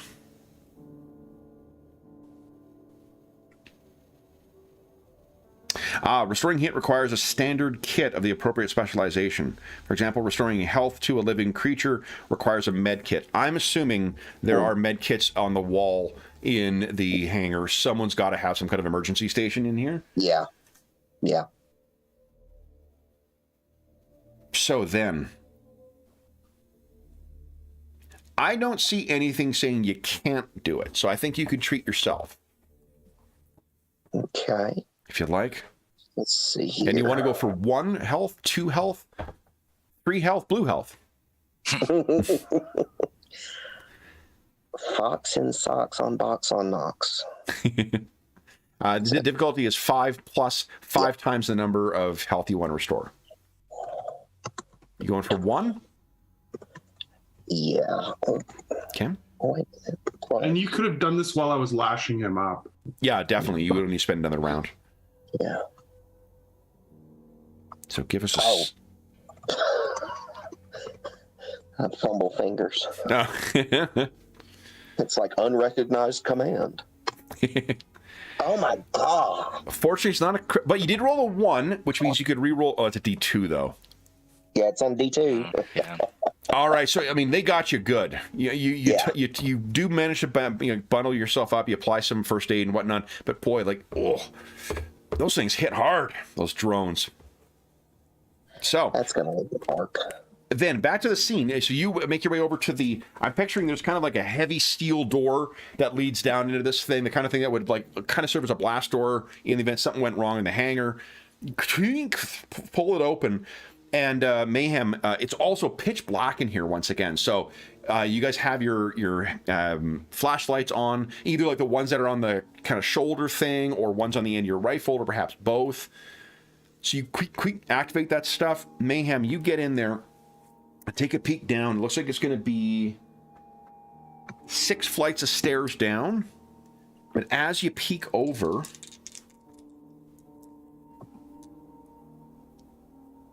there is a shot. And make a quick roll here. I'm just making sure I got the right thing here. Yes. I do like the way that they display adversaries in here by having the chance to hit each of the attacks. They have everything like your chance to hit and the damage and whatnot all in one. So it's handy because you're not trying to look back to the skills to like, what was his skill in this again? I like that. All right. The only thing I would prefer, I would love to see like a PF2 game mastery style thing of just like, here's what stats you can use for adversaries level 1, level 20. That'd be so great because then I can rework existing characters to be where I need them to be. I just want adversary building rules. Yeah. So Renegade, please give us that. So that is a shot. Sorry, that he doesn't suffer any penalty. Ooh, a 9, I take it, does not hit your... oh, no. Hold on. Okay. 9 doesn't even hit my social. Let's see here. Flat-footed. All right. So there's a shot from down below. Would you give us a... I think it's alertness, isn't it, this game?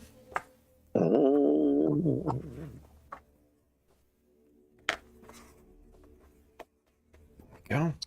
There is a list of skills on the DI screen, Madison. Yeah, alertness under smarts. Do you have training in alertness? I do have training in alertness, and I also have an edge for trying to find hidden stuff. I think I'll let you get the edge on this. So give us a roll for alertness with an edge, and I'll tell you what you see down below.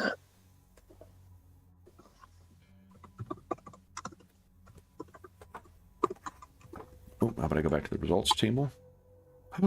That is a 1. You could spend a story point and re-roll if you like. I'm rolling with edge. So Oh, don't you're I rolling with take a edge high? anyway. Right. Okay, so that okay, so 14. Very briefly, you can see there is a flash at the bottom. That training combat seems to have been repurposed, and on the edge, its hand replacing the flamethrower is a rifle. Okay. So you kind of duck back. Can I tell like how far down in the? Because you said it's like 6 flights. 6 flights basically. down. Yeah. Effectively, So- it'll take you. I think it's 3 moves to get all the way down, Okay. or 1 move if you have jump packs. That's what I was fixing to say. I'm just sitting here thinking about switchback, just kind of because a stairwell usually has that space in the middle. Yeah. Yeah. And he could just kind of jump down there with his jetpack and just. Yeah. I believe it's hit that calling thing with the a axe or born. Yeah. Yeah. So let's do this. Let's get to things, because I mean this shit's getting interesting here. Why don't we? We're going to do this theater of the mind, but why don't we get boom, an initiative tracker going? Stage show will remind you, time is a ticking here. Yeah. Okay, so roll your initiative, guy. Click on your token, and then click on. Wait, no, this. Let me add you in here. Ignore me. Yeah, I was fixing to say. We are playing with a very. Yeah, this isn't the usual things. Okay, now go ahead and roll initiative, guys, and then enter in whatever your score is, please. Okay. Okay, and for him. Hey. Well, one too many numbers there.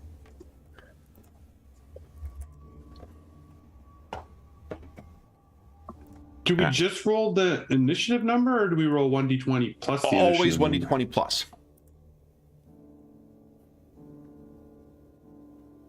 Actually, and I can make you guys bigger once again, because...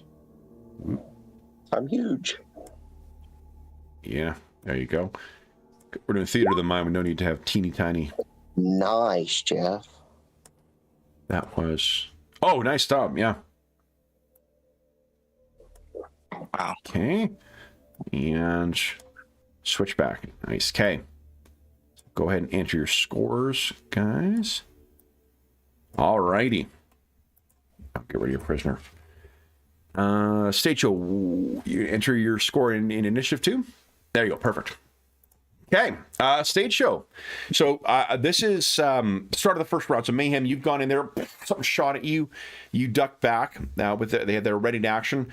You guys are standing at the top of the stairs. What are you doing, Stage Show? Oh, you're muted, Jeff.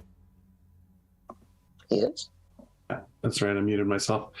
I'm gonna step back, like against the wall, like going down the stairs, but like on the outside wall of the stairwell, if you know what I mean, like away from the gunfire. Yeah. How far down do you wish to go? If you just moving, like not moving very far beyond my allies, like just sort of staying in a group. So we're saying you're like 2 flights down right now.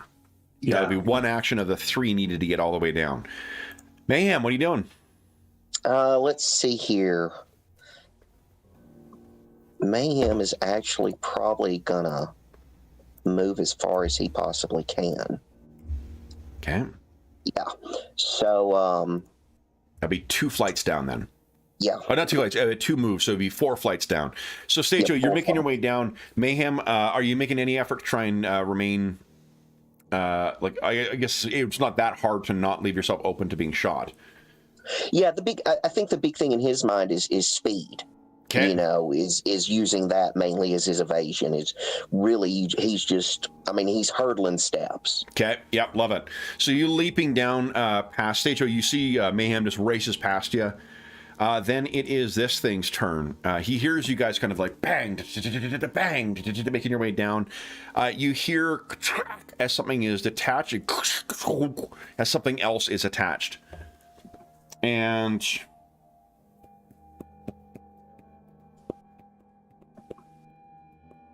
yeah, that's it for it. Switchback, what are you doing? So I love the idea of Switchback just trying to dive in at this point. So Okay. I don't know if his jetpack can help him.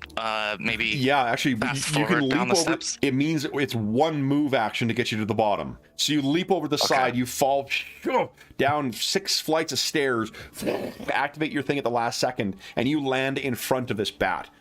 And where this, what's happened is it's exactly as in the illustration. It switched over its rifle for its flamethrower. So you can see the little pilot flame at the end of it, but it hasn't activated it yet. It isn't emotional, but even then, you may think that it looks kind of. You read an element of surprise into its mirrored visor when it looks over at you. You still have standard action and any free actions. All right. Great. So I think that actually, if it were possible, he would try to bring the axe into the situation here, and I don't even know if maybe he could try to target his arm that has the flamethrower. Yeah. I think there is a disarm attack.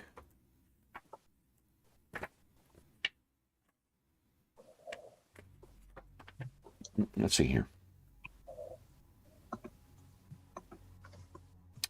So I think 2 ways of going about this. If I think you would need to get a crit in order to just in one action get this thing's arm up, and that means either rolling a crit with your skill dice, and I think your skill dice is a D2, so you can't crit with that. The other option is rolling double whatever the number is to hit. The other option is, so that's one option, is just to try and rely on luck. The other one is to try and use grappling to do a staged kind of thing. Get one in to get your hand on it, and then a second round to try and pull the thing off. Yeah, I think I like my chances better grappling probably then. Okay. So let's try that. So you can use athletics, might, or finesse against this thing's toughness. Let's see. Athletics. This is one of those attacks that actually you don't get to, the defender doesn't get to decide. Okay, I will use athletics. Okay. I got D4 there. Nice. So. Okay, and ooh, I got a bunch of story points. I'm going to keep it interesting. I'm spending one and bumping up that defense by 5. Okay. Cobra! 11. So great. Oh, so you try and get in on this thing, and you remember which of you 3 was it that did the training with a bat? I think it was Switchback. Okay, so you remember this thing from before, and it might have been on easy mode when you faced it before, because because that's how you got your melee weapon. This thing comes in and kind of knocks your attempts to get in and get hold of it back, and then it's kind of bringing that flamethrower up almost directly in your face. It's not like you've got a giant pack full of fuel on your strapped to your back, right. so you're fine. No, yeah. All right, then it is Stage Show's turn. So Stage Show, you saw Mayhem run past you, and you saw Switchback just fall down the stairs, and you can hear him kind of wrestling with this bat down below. Okay, so I'm still gonna cautiously move along the wall. Okay. He's been shot. He still feels injured, and so he's being careful. Okay, so you are now Slowly move 2 down. moves down. Is there anything else you wish to do with your standard action? He's gonna like check the comms thing. Like he's basically like nervously checking it.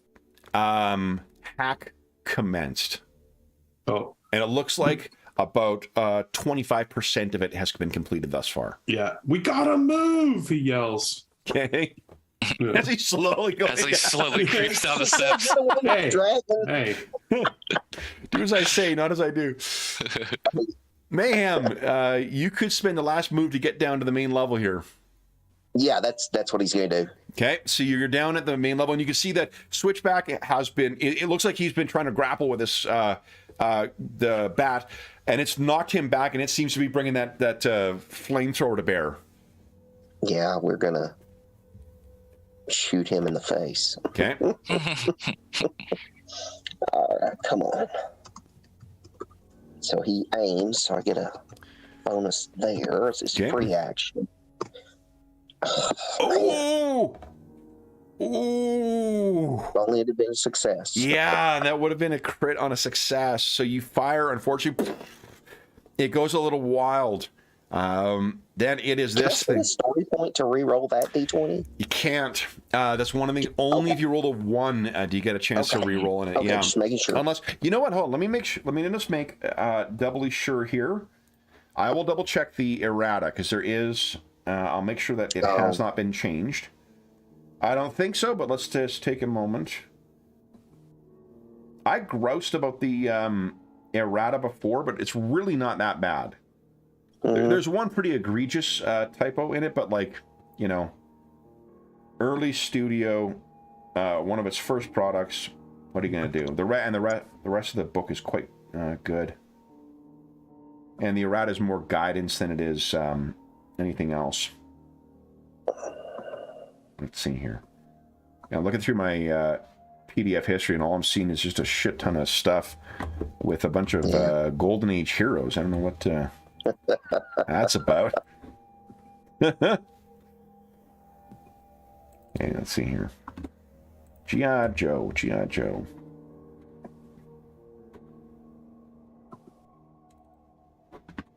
Okay. FAQ. Here we go. Let's see, guys.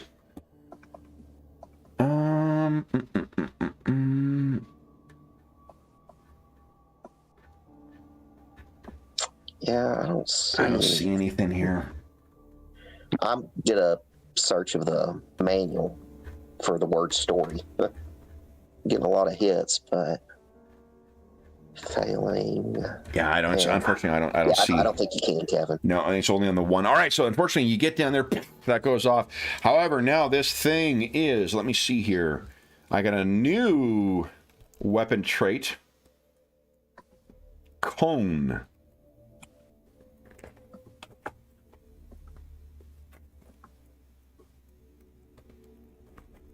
There we go. There's gear. Okay. Cone does.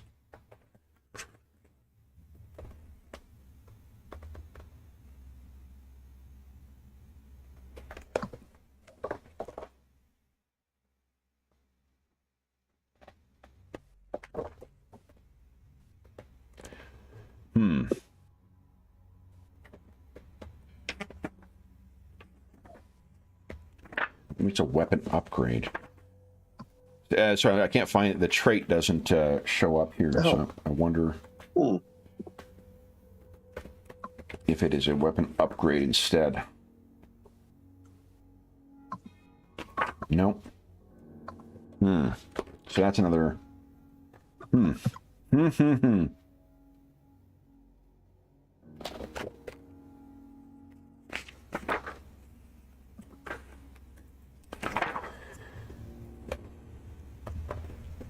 It's cool having all the different features in it. With the it's a clever use of the different effects, but it's kind of frustrating when if you're gonna choose to use that nomenclature, like make sure you're sticking to it throughout your rules, because otherwise it just leaves you a little lost.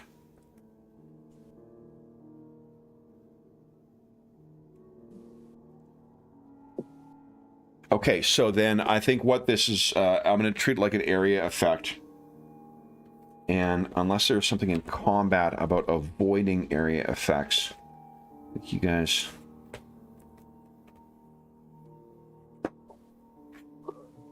Area effect attacks, here we go. When using an area attack, roll your attack normal, using a single attack against the defense of all targets, fully or partially in the target area. And then the attacker compares their results to each target in the area. Individual targets within the area might not be affected, while others are based on their defense scores. Okay, that's interesting. What it means that area attacks are kind of shitty. So, but that's, you know, whatever. It fits for the fiction. One grenade doesn't take out a whole squad of Joes. So this thing unloads It's a flamethrower washing across Mayhem and Switchback. So then let's see what it. I am comparing 17 to both of you guys. Just missed me. Okay. 17 should. Yep. Yeah, with his armor doesn't do anything. Oh, what's your toughness? It's an 18 right now. Oh, so then your toughness. You're hit by it, but you don't take the damage. Remember, unless there's something that changes it, you choose whether it's toughness or evasion that I target. Yeah. So you caught. I mean, it doesn't. Yeah, your armor. So you're on fire a little bit, Mayhem, but it doesn't get through your armor. And Switchback, you're able to sort of deke out of the way of this. Then it will. You can hear a cycling of a tank within it, where it loads up another, and then it is Switchback's turn. What are you doing? Wow. All right. I think I will attempt another grab action here. Okay. And actually, you know what? No, I'm going to use his own axe against him instead. I'm just gonna just go right in with his axe against him and take a melee. Go right ahead. So it's 4. Okay. Nice. And that's a crit. Yeah, it is. So you slam this axe of yours into. I don't think does the axe have any alternate effects? I don't believe so. No. Okay, so it's just extra damage in. So here's what you see is the fire sort of goes out, and as it dies down and it begins reloading, you see your opportunity. You leap in and you slam this axe into the side, cracking the visor and leaving it pretty heavily damaged. It staggers back. You wrench your axe free. Stage Show, you're up next. What are you doing? Okay, so he's gonna move the last section down. Okay, so you can see that Switchback has there's fire everywhere on the floor in here, but Switchback has just left a giant rent in this thing's head. I'm gonna aim at him then with my sonic rifle and fire. Why are you shooting Switchback? Go right ahead. Wasn't fast enough for you. Oh, and 50% hack right now, too. Top of the round. Yeah, this is bad. Okay. So you fire, but I think it's just there's so much shit and they're all moving around. So you hit the back wall. There's cracks in the concrete foundation for where your sonic weapon hits. You still. Oh no, you've already done your move. So I think you're done for the round. Mayhem, what are you doing? All right, so yeah, move, reload, and free action aim, and try and kill this son of a bitch. Okay.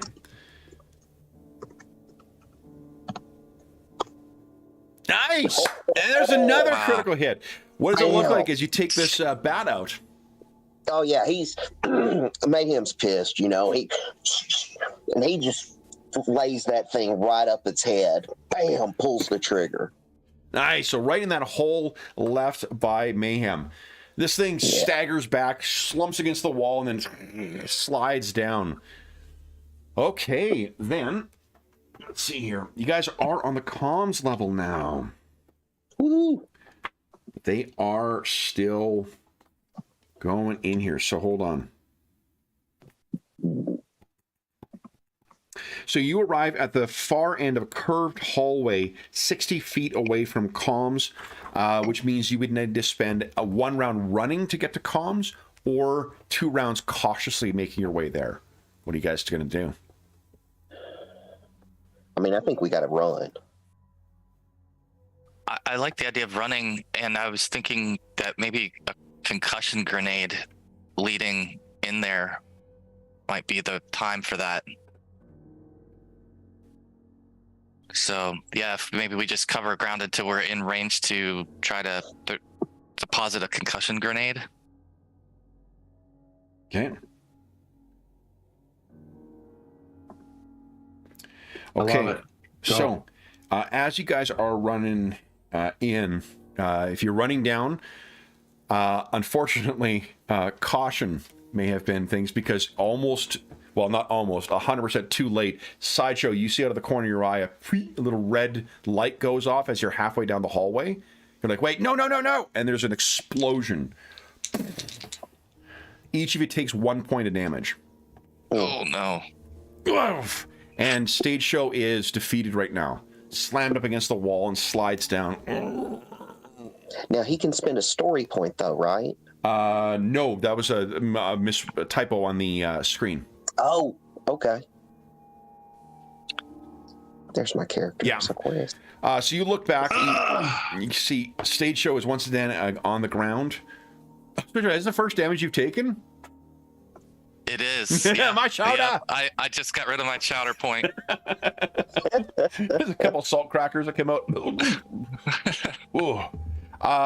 So you guys, as your ears are ringing, you look back and you see Stage Show is on the ground. His hands up. He's got that cobra thing in his hand, and you see it goes 75% to the hack.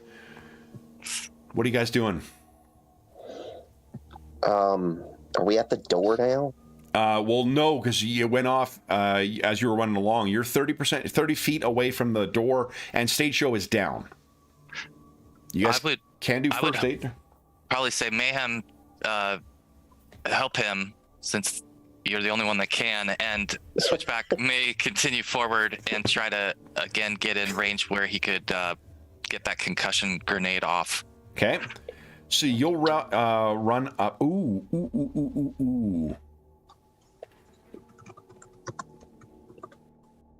Do you think that you would have pulled the concussion grenade out before running down the hallway? Maybe. Yeah, I guess so. I don't know. I'm just thinking. I've never served in the military, so I don't know what the fire discipline would be for grenades. I imagine grabbing it and running down the hallway. I can see having it ready, but also I can see why you would race down there, then pull it out and toss it in. In this game, it takes an equal amount of time because you would be doing both. Because you had so many free actions because of your speed. Yeah, then for him, since he wouldn't have to be prepared, he has enough speed. He could just do it when he gets there. I picture that's a reasonable kind of it's not trigger discipline, but trigger discipline for your grenades. Don't run around with one out. Guys, I got my grenade. All right, so then you race down there. And what are you planning on doing with the concussion grenade? You're going to toss it in there? Yeah, I wanted to throw it into the comms room ahead of us just to potentially, distract and buy us a moment. Okay, let me just find who is in there.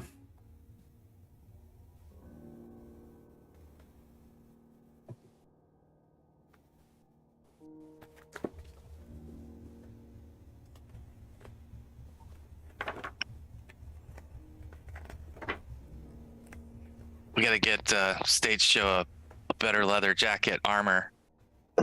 Yeah. He shows up the next show in the leather jacket just blown to shit.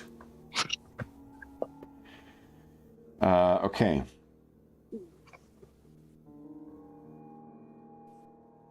Okay, sorry guys, I was just trying to find what stats I need to use for these guys. It is not... it is actually, it's bolded. I just couldn't see it. Okay. There we go. All right, so what is in the comms room? Would you give us what do grenades use? Athletics? I think that's correct. Because I think that's where throwing is. Okay.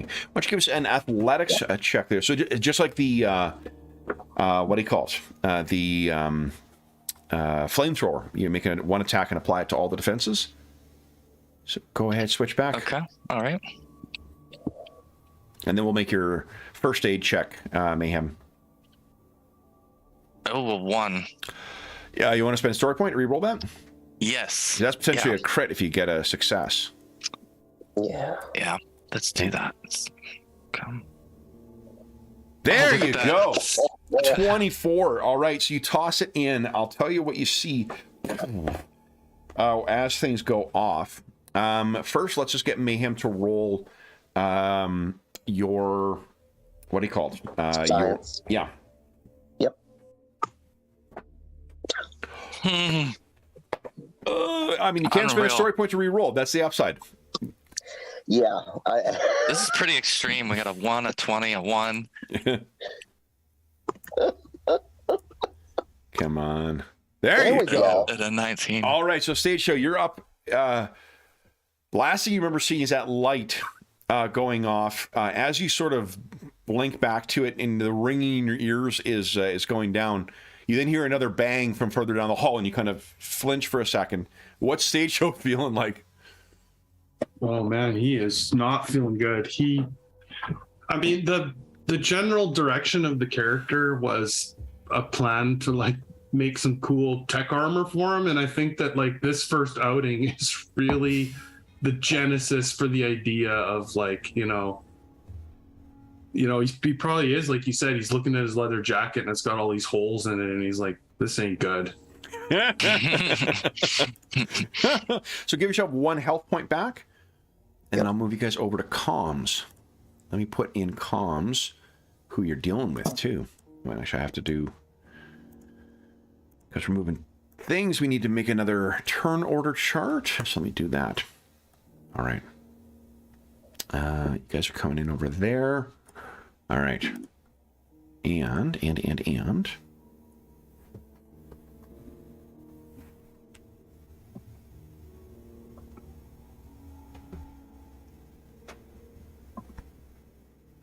Oh, this is super cool. Okay.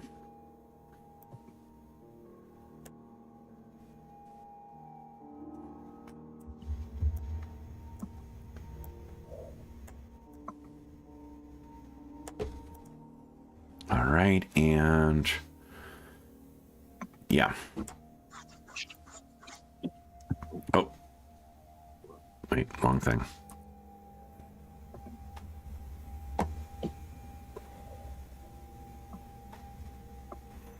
There are a lot of different varieties of Cobra Troopers. So I'm like, no, it's not that kind of Viper. It's a different kind of Viper.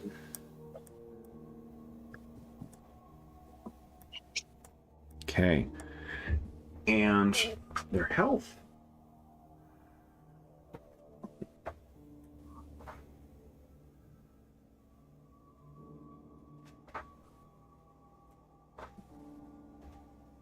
Okay.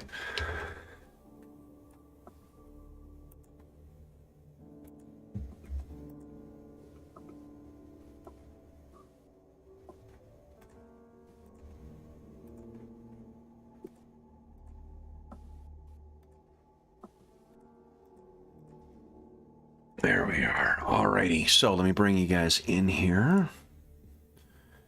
Sorry, I'll set up the enemies in these maps next time. I don't know why I didn't do that before.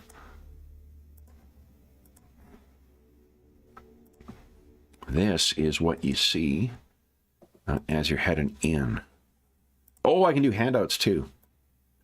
So you're still 30 feet back, Mayhem, and Stage Show, but there's your Joe points, and man, oh, and actually, let's do this.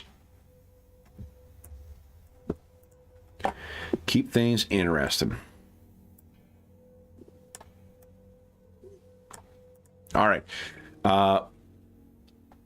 As you sort of poke your head in, switch back through the sort of blast, you can see there is crouched near a stack of computers is a soldier in blue. Looks like this.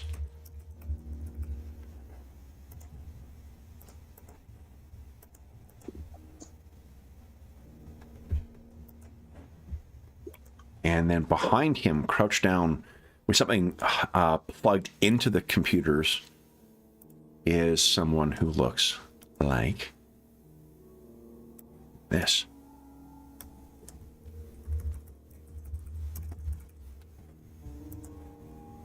There you go.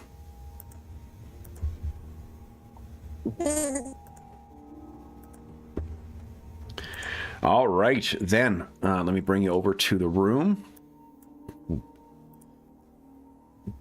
And that's where you are. So let's roll some initiative, guys.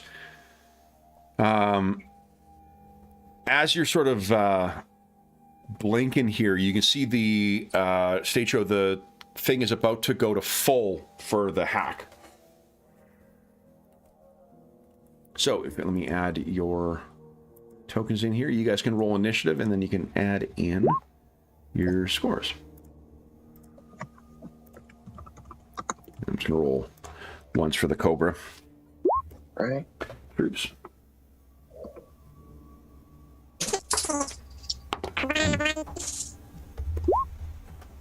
Okay.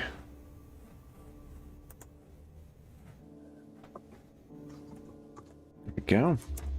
How's that for roll 20? 1d20 plus 1d8, 2 total initiative. Do you guys hear anything weird? Yeah, I'm hearing a weird kind of squawking sound. Jamie, will you say something? You. No, you're sounding like a child right now. Try saying something again. No, it's hilarious, and you sound kind of like high-pitched Charlie Brown parents right now. Yeah. I thought it was just me at first. And No, I heard it. Well, I heard the squawking, and I'm like, maybe it's just some. Yeah. No. Did you turn on a child filter or what? His room is flooded with helium. Yeah, exactly. I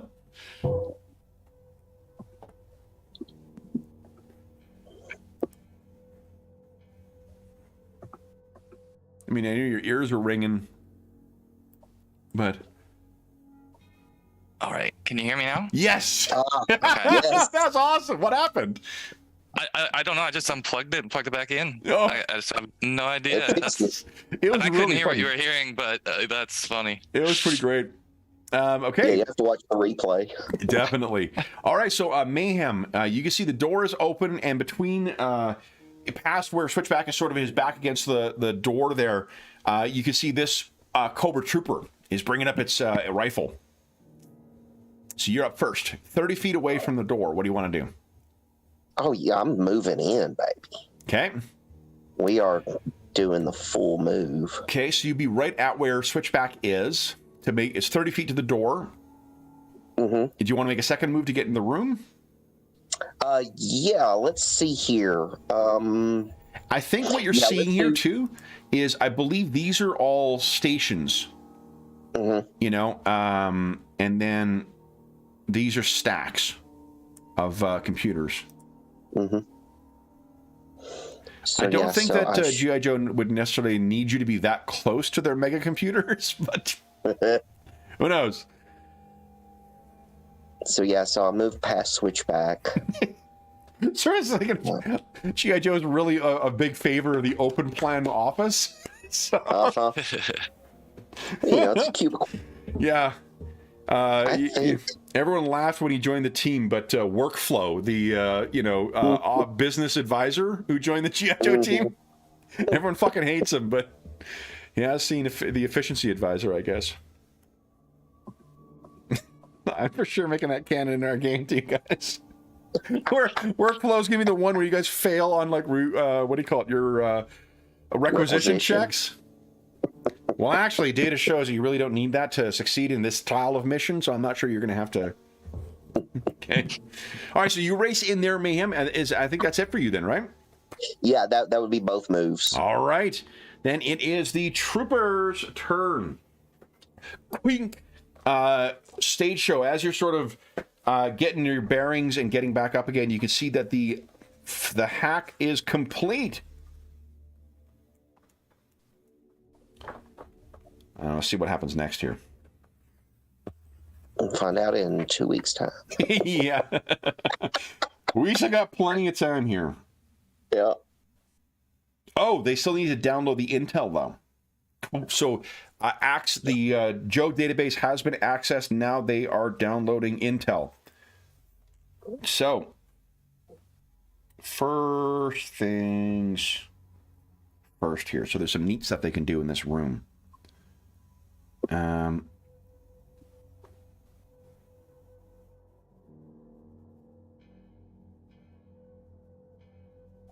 Oh, this is awesome.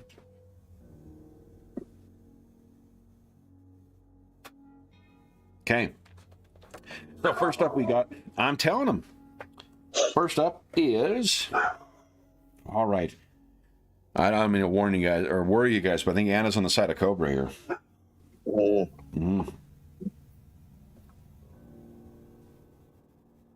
right. So he brings that rifle up. And he's going to fire right at you, Mayhem. All right, could bring it. That is. Ooh, thank God I missed. So that is a 17. I think I said miss. You have 18 in toughness, right? Yeah, that hits, but I mean, he just bounces off the armor. Because that would have been a crit otherwise. So he a solid shot as he's firing this rifle at you. Then the Televiper is going to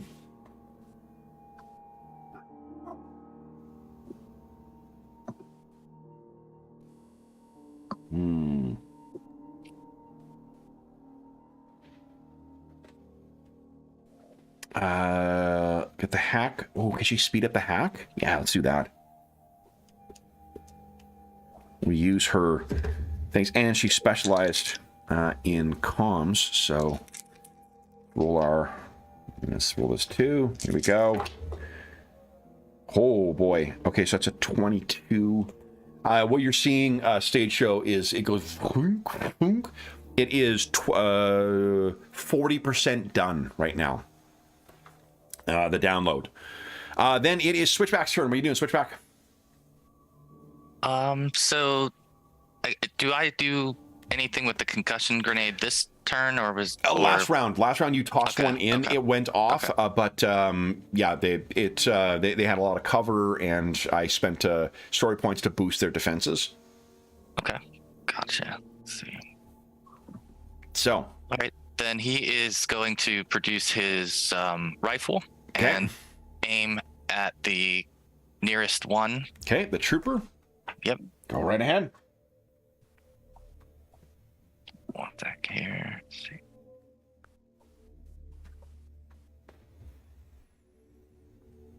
T4. Okay. Oh, and he's got cover for the thing, so it'll be -2 steps. Okay. To aim, so basically -1 step total. -1. Okay. I think your rifle has short range. 14. That's a hit. So in spite of the cover, as he's exchanging fire back and forth and Mayhem's racing through the room, you get a clear shot. Oh. Hey. Then you can still move if you like as well. I'm gonna move. I'm gonna definitely move. Yep. Let's see as far as I can get here. I can get to him. I'll go straight to that trooper. You got it. You race right on up to him. Stage show. You are 30 feet away from the door. What do you want to do? Move to the doorway, I guess. And you have a standard action. Yeah, there's too many people in the way to shoot from there. Oh, and let's also remember, you guys, this is first round of combat for you. Every Joe has that. Oh, right. Yeah, go you move Joe 10 additional or feet. Yeah. Yeah. Battle cry. First round of action, if your first action is a move action, you may add an additional 10 feet to your movement. So Mayhem, you can move yourself 10 feet forward. Same thing with stage show. Right, so I could move 40 from the doorway? 10 in from the doorway. If all you're doing is moving, you could move, total 40 more. Oh, I could just move to this corner of the room here. Yep. So I'm going to move here to oops. Stinking measurement tool. Okay. So I can get to here Yeah. so that I can actually see this techno jerk. Yeah. Then it is top of the round. So then it would cycle through 60%. Downloaded. Mayhem, you're up. What are you doing? All right, I gotta get in here and waste these guys. Get up right there. Okay. And fire the shotgun at the dude right there. I'm not giving him any cover from firing in melee. If you are firing face to face, though, you do take a -1 step. Except I've got an edge where I don't. Nice. Yeah, close quarters battle, baby. No Nice. penalties. Fantastic. Go ahead and make your attack. Within reach. Yeah. And So are you aiming? Yep, aim. Okay, so then step up 1. 16. 16.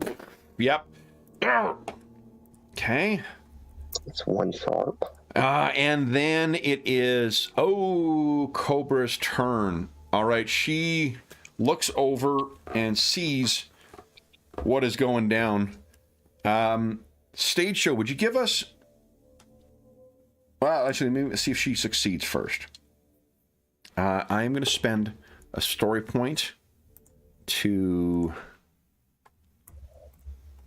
Here we go. To roll this with a specialty. This is not necessarily her specialty. All right, so I got a 12 as my highest. So she looks over and you can see she starts flat, like her hands kind of fly across this thing, and something changes in the within the mainframe. Would you? In the name to the generator. There's a generator sitting next to her. You can give us a technology check, Stage Show. Technology is the 8. Yeah.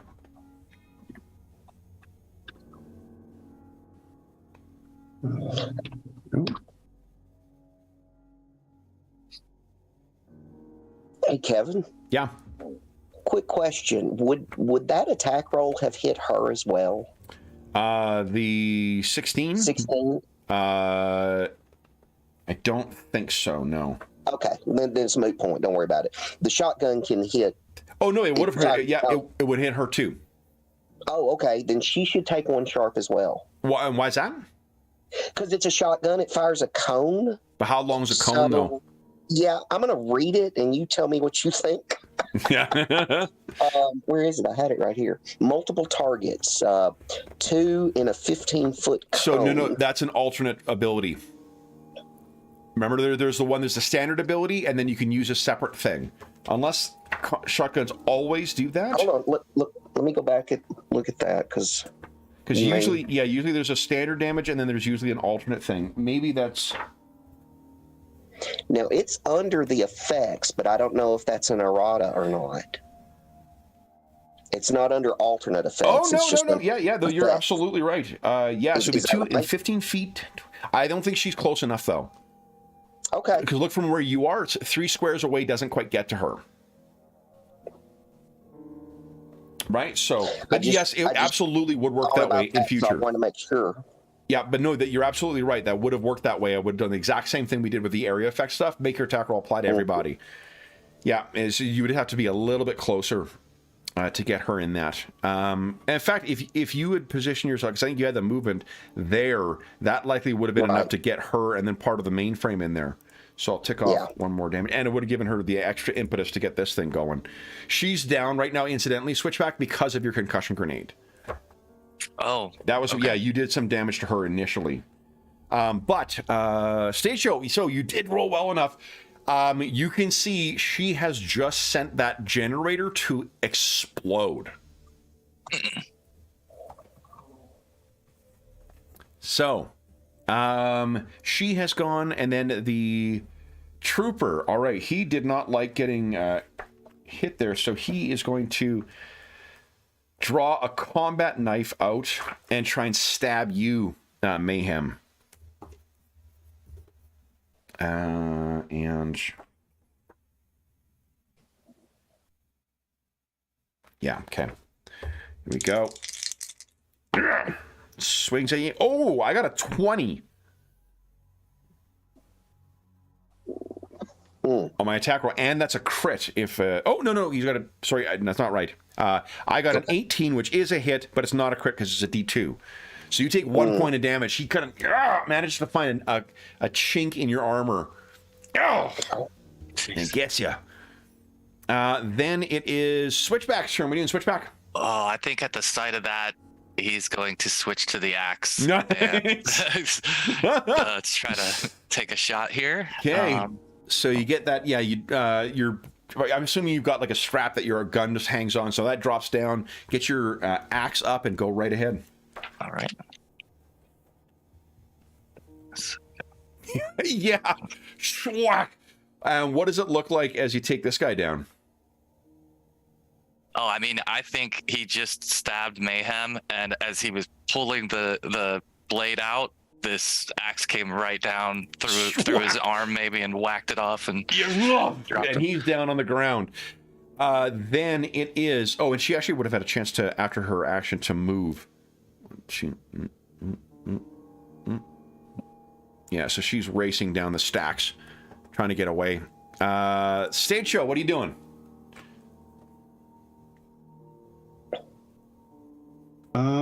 So you can see there's a generator where she was. That's beginning to. It's about to overload and explode. Yeah, I'm gonna. Do I think I can undo what she did? I think that definitely sounds very GI Joe to me.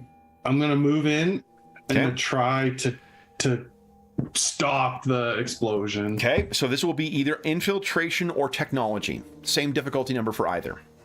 Okay, I have technology. I do not have infiltration. Okay. Come on, roll 20. This is the one. Go. No, but you rolled a 1, and you know what? I was intending on giving you guys a hero point because of Mayhem racing into the room trying to draw fire. That sounds brave. So if you do want to spend that hero point, you can. Yes, I Okay. think we need to. Oh my god. Unbelievable. So that does not seem to want to do it. No. But it's not a fumble though. So that's I mean, both good and bad. I guess the upside to accepting the fumbles is you get story points for it. Yeah. Right? So Yeah. okay, so one way or the other, fumbles are always interesting. All right, so Seicho, you're doing it, and you're like, what technology is this? What is this stuff? Now, there is nothing that there's no edge that you're forgetting that you have access to or anything like that? From the training or anything like that? Like Mayhem had that one high-tech one. Oh, I don't know if I had a perk that let me do something. Does the find my notes? I have so many notes from all our games. there's a squad benefit. I don't know if it applies here, but we have like a boost for comms checks inside of comms. Is that right? Oh, so this is not a comms check, but I think and it'd be a boost, so it'd be bumping up his skill, not necessarily an edge. But I know that like Mayhem had that edge banked from one of the training activities. I can't remember if Stage Show had that too. I don't see something that Okay. I didn't use. So unfortunately, this thing's ticking down. Like, why is Stage Show just continually getting blown up? So Stage Show, what you can see is that like I don't think you're going to be able to disarm this in time. Do you want to be here? You can still move. You've only moved, I think, 3 squares, right? Yeah, I only moved 3. So that means you still have 3 more squares you can move. Yeah, and I think I would just yell, like, get back! And he would rush away from it. Okay, go ahead. So Put yourself where probably you... to the corner, Okay. like this way. Okay. And then we're top of the round. I guess I'd be right there. The hack is at 80% right now, 80% download. Mayhem, what are you doing? That's a good question. I think I'm going to attempt to shut this thing down. Okay. So you race over. So it'll be infiltration or technology. I do have technology. That's why I decided. Go ahead. Let's give that the old 20 plus 1d. Tech school try. Yeah, and let me look. See if there's any kind of edges I've got that might help. Edge on smarts test when looking for weaknesses or flaws in security. Would that be useful? I don't think so. Okay. It's Okay. worth a shot. Yeah, oh, definitely. Yeah. Try and work whatever you got. That is good enough. Woo! You disarm it. Then it is. You still could move, I guess. You can still move another like 3 if you choose. Yeah, I should have treated that as an explosive. Yeah, it definitely was. Specialization. Oh shit! Yeah, you could roll it for sure. Yeah. So 1, 2. I think that's his move. Okay, so you stop that thing and I go racing after her. On her turn, she's going to make a tech check here. Try and finish that download. She needs a success and she'll have all of the download. And that is crit success. You see on your screen, stage show, that. Let's see here. She has completed her download.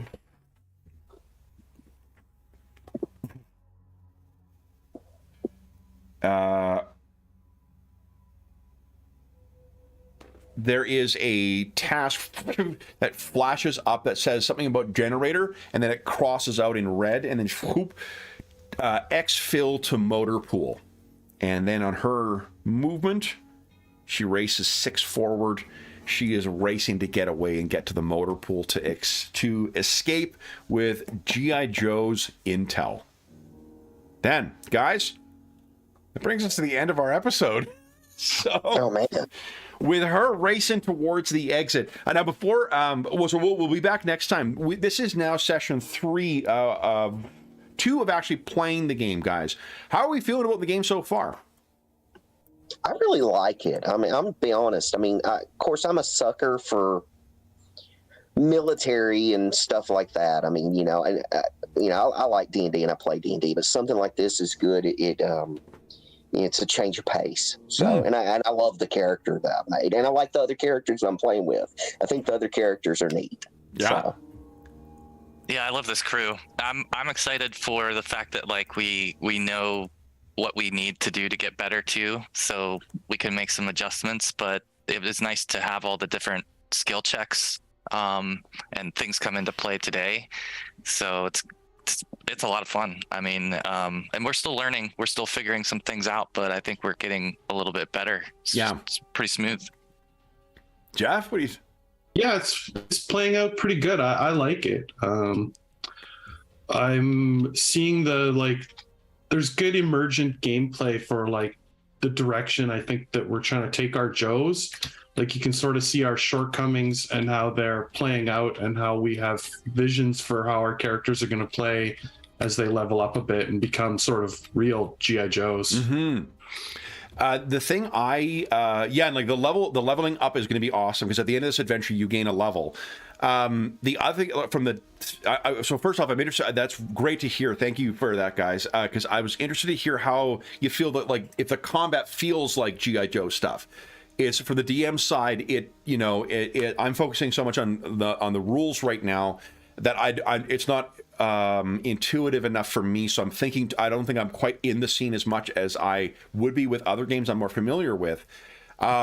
So that's great to hear, because it's fighting in GI Joe should be really exciting and should be a neat thing. And what I'm thinking of is because I mean, like, I don't really I run pre-made adventures, but I definitely like making them my own and going in my own directions with stuff, and the potential for that with this I think is pretty cool. And I'm interested to see, when we don't have like a regimented list of things, the ticking clock element of this. I did improvise a way of you making sure so you would be aware of what the progress is, but that's really fucking fun.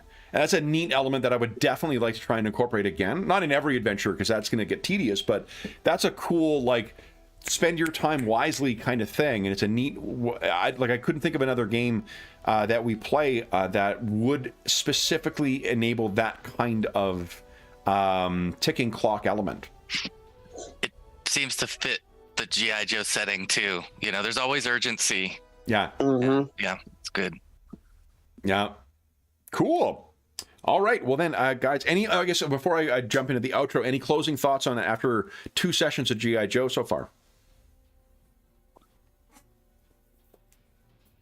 Well, I like, for one, I think we need to continue to protect Stage Show and get him to a point where we can get him upgraded and help him with the sonic armor. I think that's going to be really, really, really neat.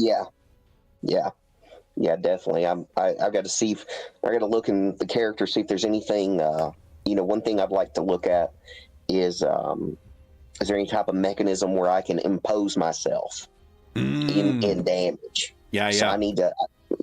There should be, in my mind, I'm like, if I'm a game designer, but I have to read it and see. Well, I bet you something like that would be great. But I like I said, I'm excited. I'm excited to level up. I'm excited to kill some more cobras. When leveling up doesn't feel like it feels more gradual, or it appears as if it'll be more gradual because you're only really slowly inching up your skills, right? Yeah, and you're getting class features basically. Yeah, that's true. Mm-hmm. Yeah. So I think that's neat. I think that's a neat aspect of it. I think the class features is the thing I took is where that armor comes in. It's leveling up through that. Oh yeah, your primary tech. Yeah, that's right. And then once they're apparently planning on doing a character sheet for this, so as soon as that actually is available, we'll switch over to that. That'll probably make things at least some. I mean, I don't feel it's like us rolling dice. It doesn't feel like it's rolling slow. It would be ideal if we had an actual character sheet that would be as helpful as like the PF2 one or some of the other more intricate ones, but it doesn't feel like the game's so complicated that you can't play the way we are. Yeah, and let's see. I ought to write up just like a little scratch sheet of like the actions you can do in combat. Because I mean, there's more. Like I said, I use that intimidate action. Yeah. But there's a lot of other things you can do in combat. Instead of just straight attack. Mm.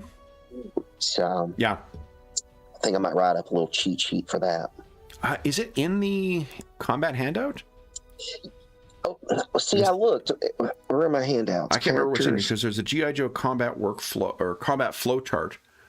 Okay, that's the character sheet. And then there's the squad notes. This is a very simplistic thing. There's got a list of skills or of actions in it, but there's not really attack, contingency, defend, hide, lend assistance, search the area. That's cool. Yeah, I like the lend assistance, I think, is something we ought to think about using more. That'd be cool. And I like that search the area as a standard action as well.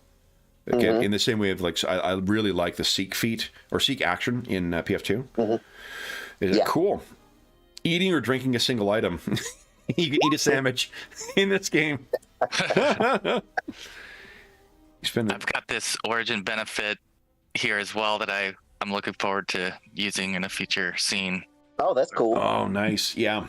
Can bring in an ally or improve like a relationship with an NPC. Well, that's something I think is going to be cool for the. I got to read through the adventure. Maybe I'll do that this weekend too. So because this adventure leads kind of directly into the Emerald Oubliette from the next one. I'll read that over. Probably this afternoon because this has been usually when these games are fresh in my mind is when I like doing that. We'll see if we want to carry on directly to that because then by the end of that, I think you guys are 3rd level at least. Oh, cool. Mm-hmm. Yeah, let's see here. And it's a short adventure as well. This one's only yay long, and I think here we go. Rewards. Yeah, so at the end of Emerald Oubliette, you also gain a level. So if we wanted to carry on with that, you could do that, and then that one leads directly into Operation Cold Iron, which is a full campaign's length thing. But anyway, let's not put the cart before the GI Joe horse here. But for those listening at home, thank you so much for joining us for part 2 of our GI Joe adventure, The Snake Pit. We will be back in 2 weeks' time for more Joe action. And until then, let's see, as is always the case, if you have any comments, questions, or concerns regarding the session, the campaign, or the game we're playing, please don't hesitate to leave a comment in the comment section down below, and I'll endeavor to reply in a timely fashion. This afternoon, I will be catching up on my comments as well, too. I'm about a week behind on that, but I will get caught up. In addition, there's a link down below to the Dungeon Musings Discord server in the description of this video, and you can find channels there dedicated to most games we run on the channel. We don't have one set aside for this yet because we're not sure how long we're going to keep playing GI Joe, but you can find a channel there dedicated to assorted games where we have been talking about GI Joe a little bit. There's also a ton of other great channels dedicated to most of the games we run on the channel, as well as a ton of other great channels. Tons of great people over there, and you are more than welcome to join us. There is also a link down below to the something called Heroes Save Villages. That's the charity fundraising campaign we run on the channel. It benefits the SOS Children's Villages International Charity, a really amazing organization, active in over 130 countries, benefiting over 80,000 orphaned and abandoned children, including ongoing relief efforts in Ukraine and the surrounding countries for more than a year now. There's also all donations that go through that link go directly to SOS Children's Villages International. None of it goes to any middleman or any other or the channel. It all goes to benefit the kids who benefit from their services.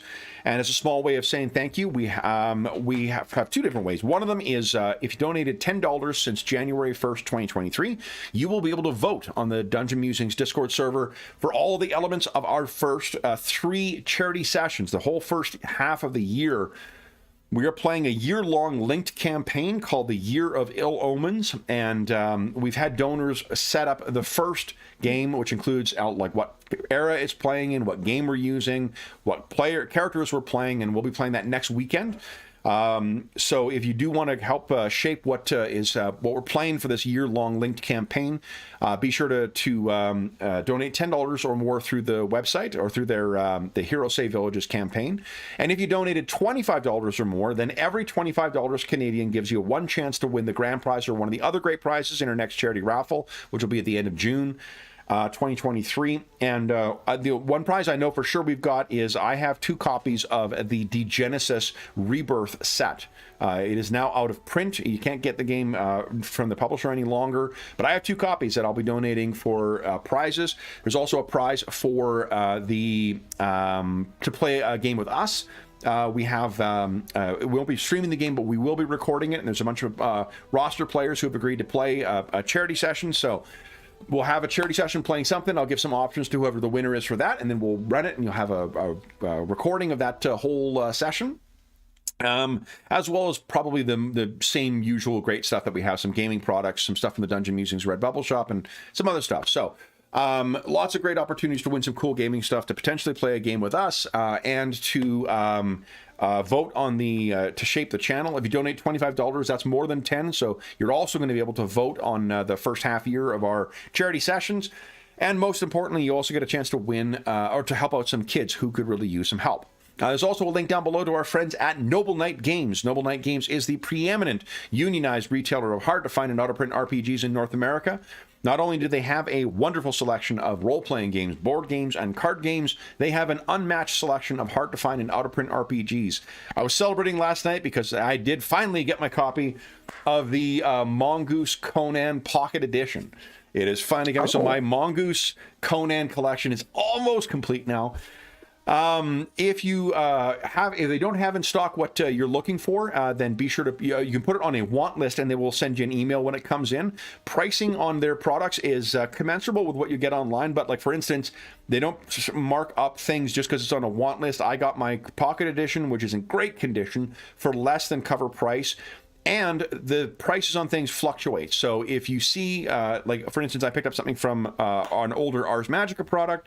It was a year ago, it was a little over $100, and I got it this time for $24.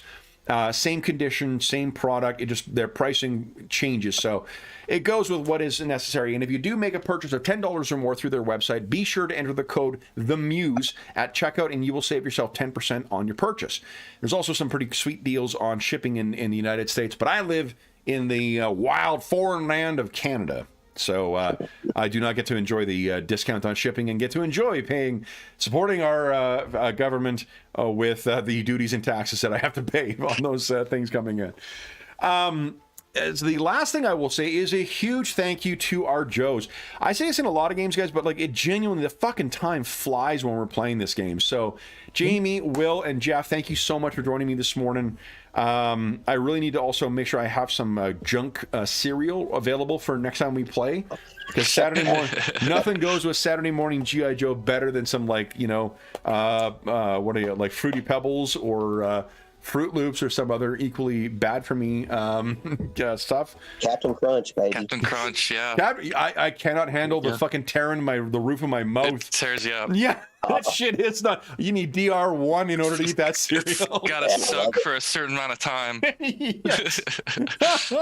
So then, for those listening at home, we'll be back underneath the pit to see if our Joes can stop this nefarious Cobra operation in 2 weeks' time.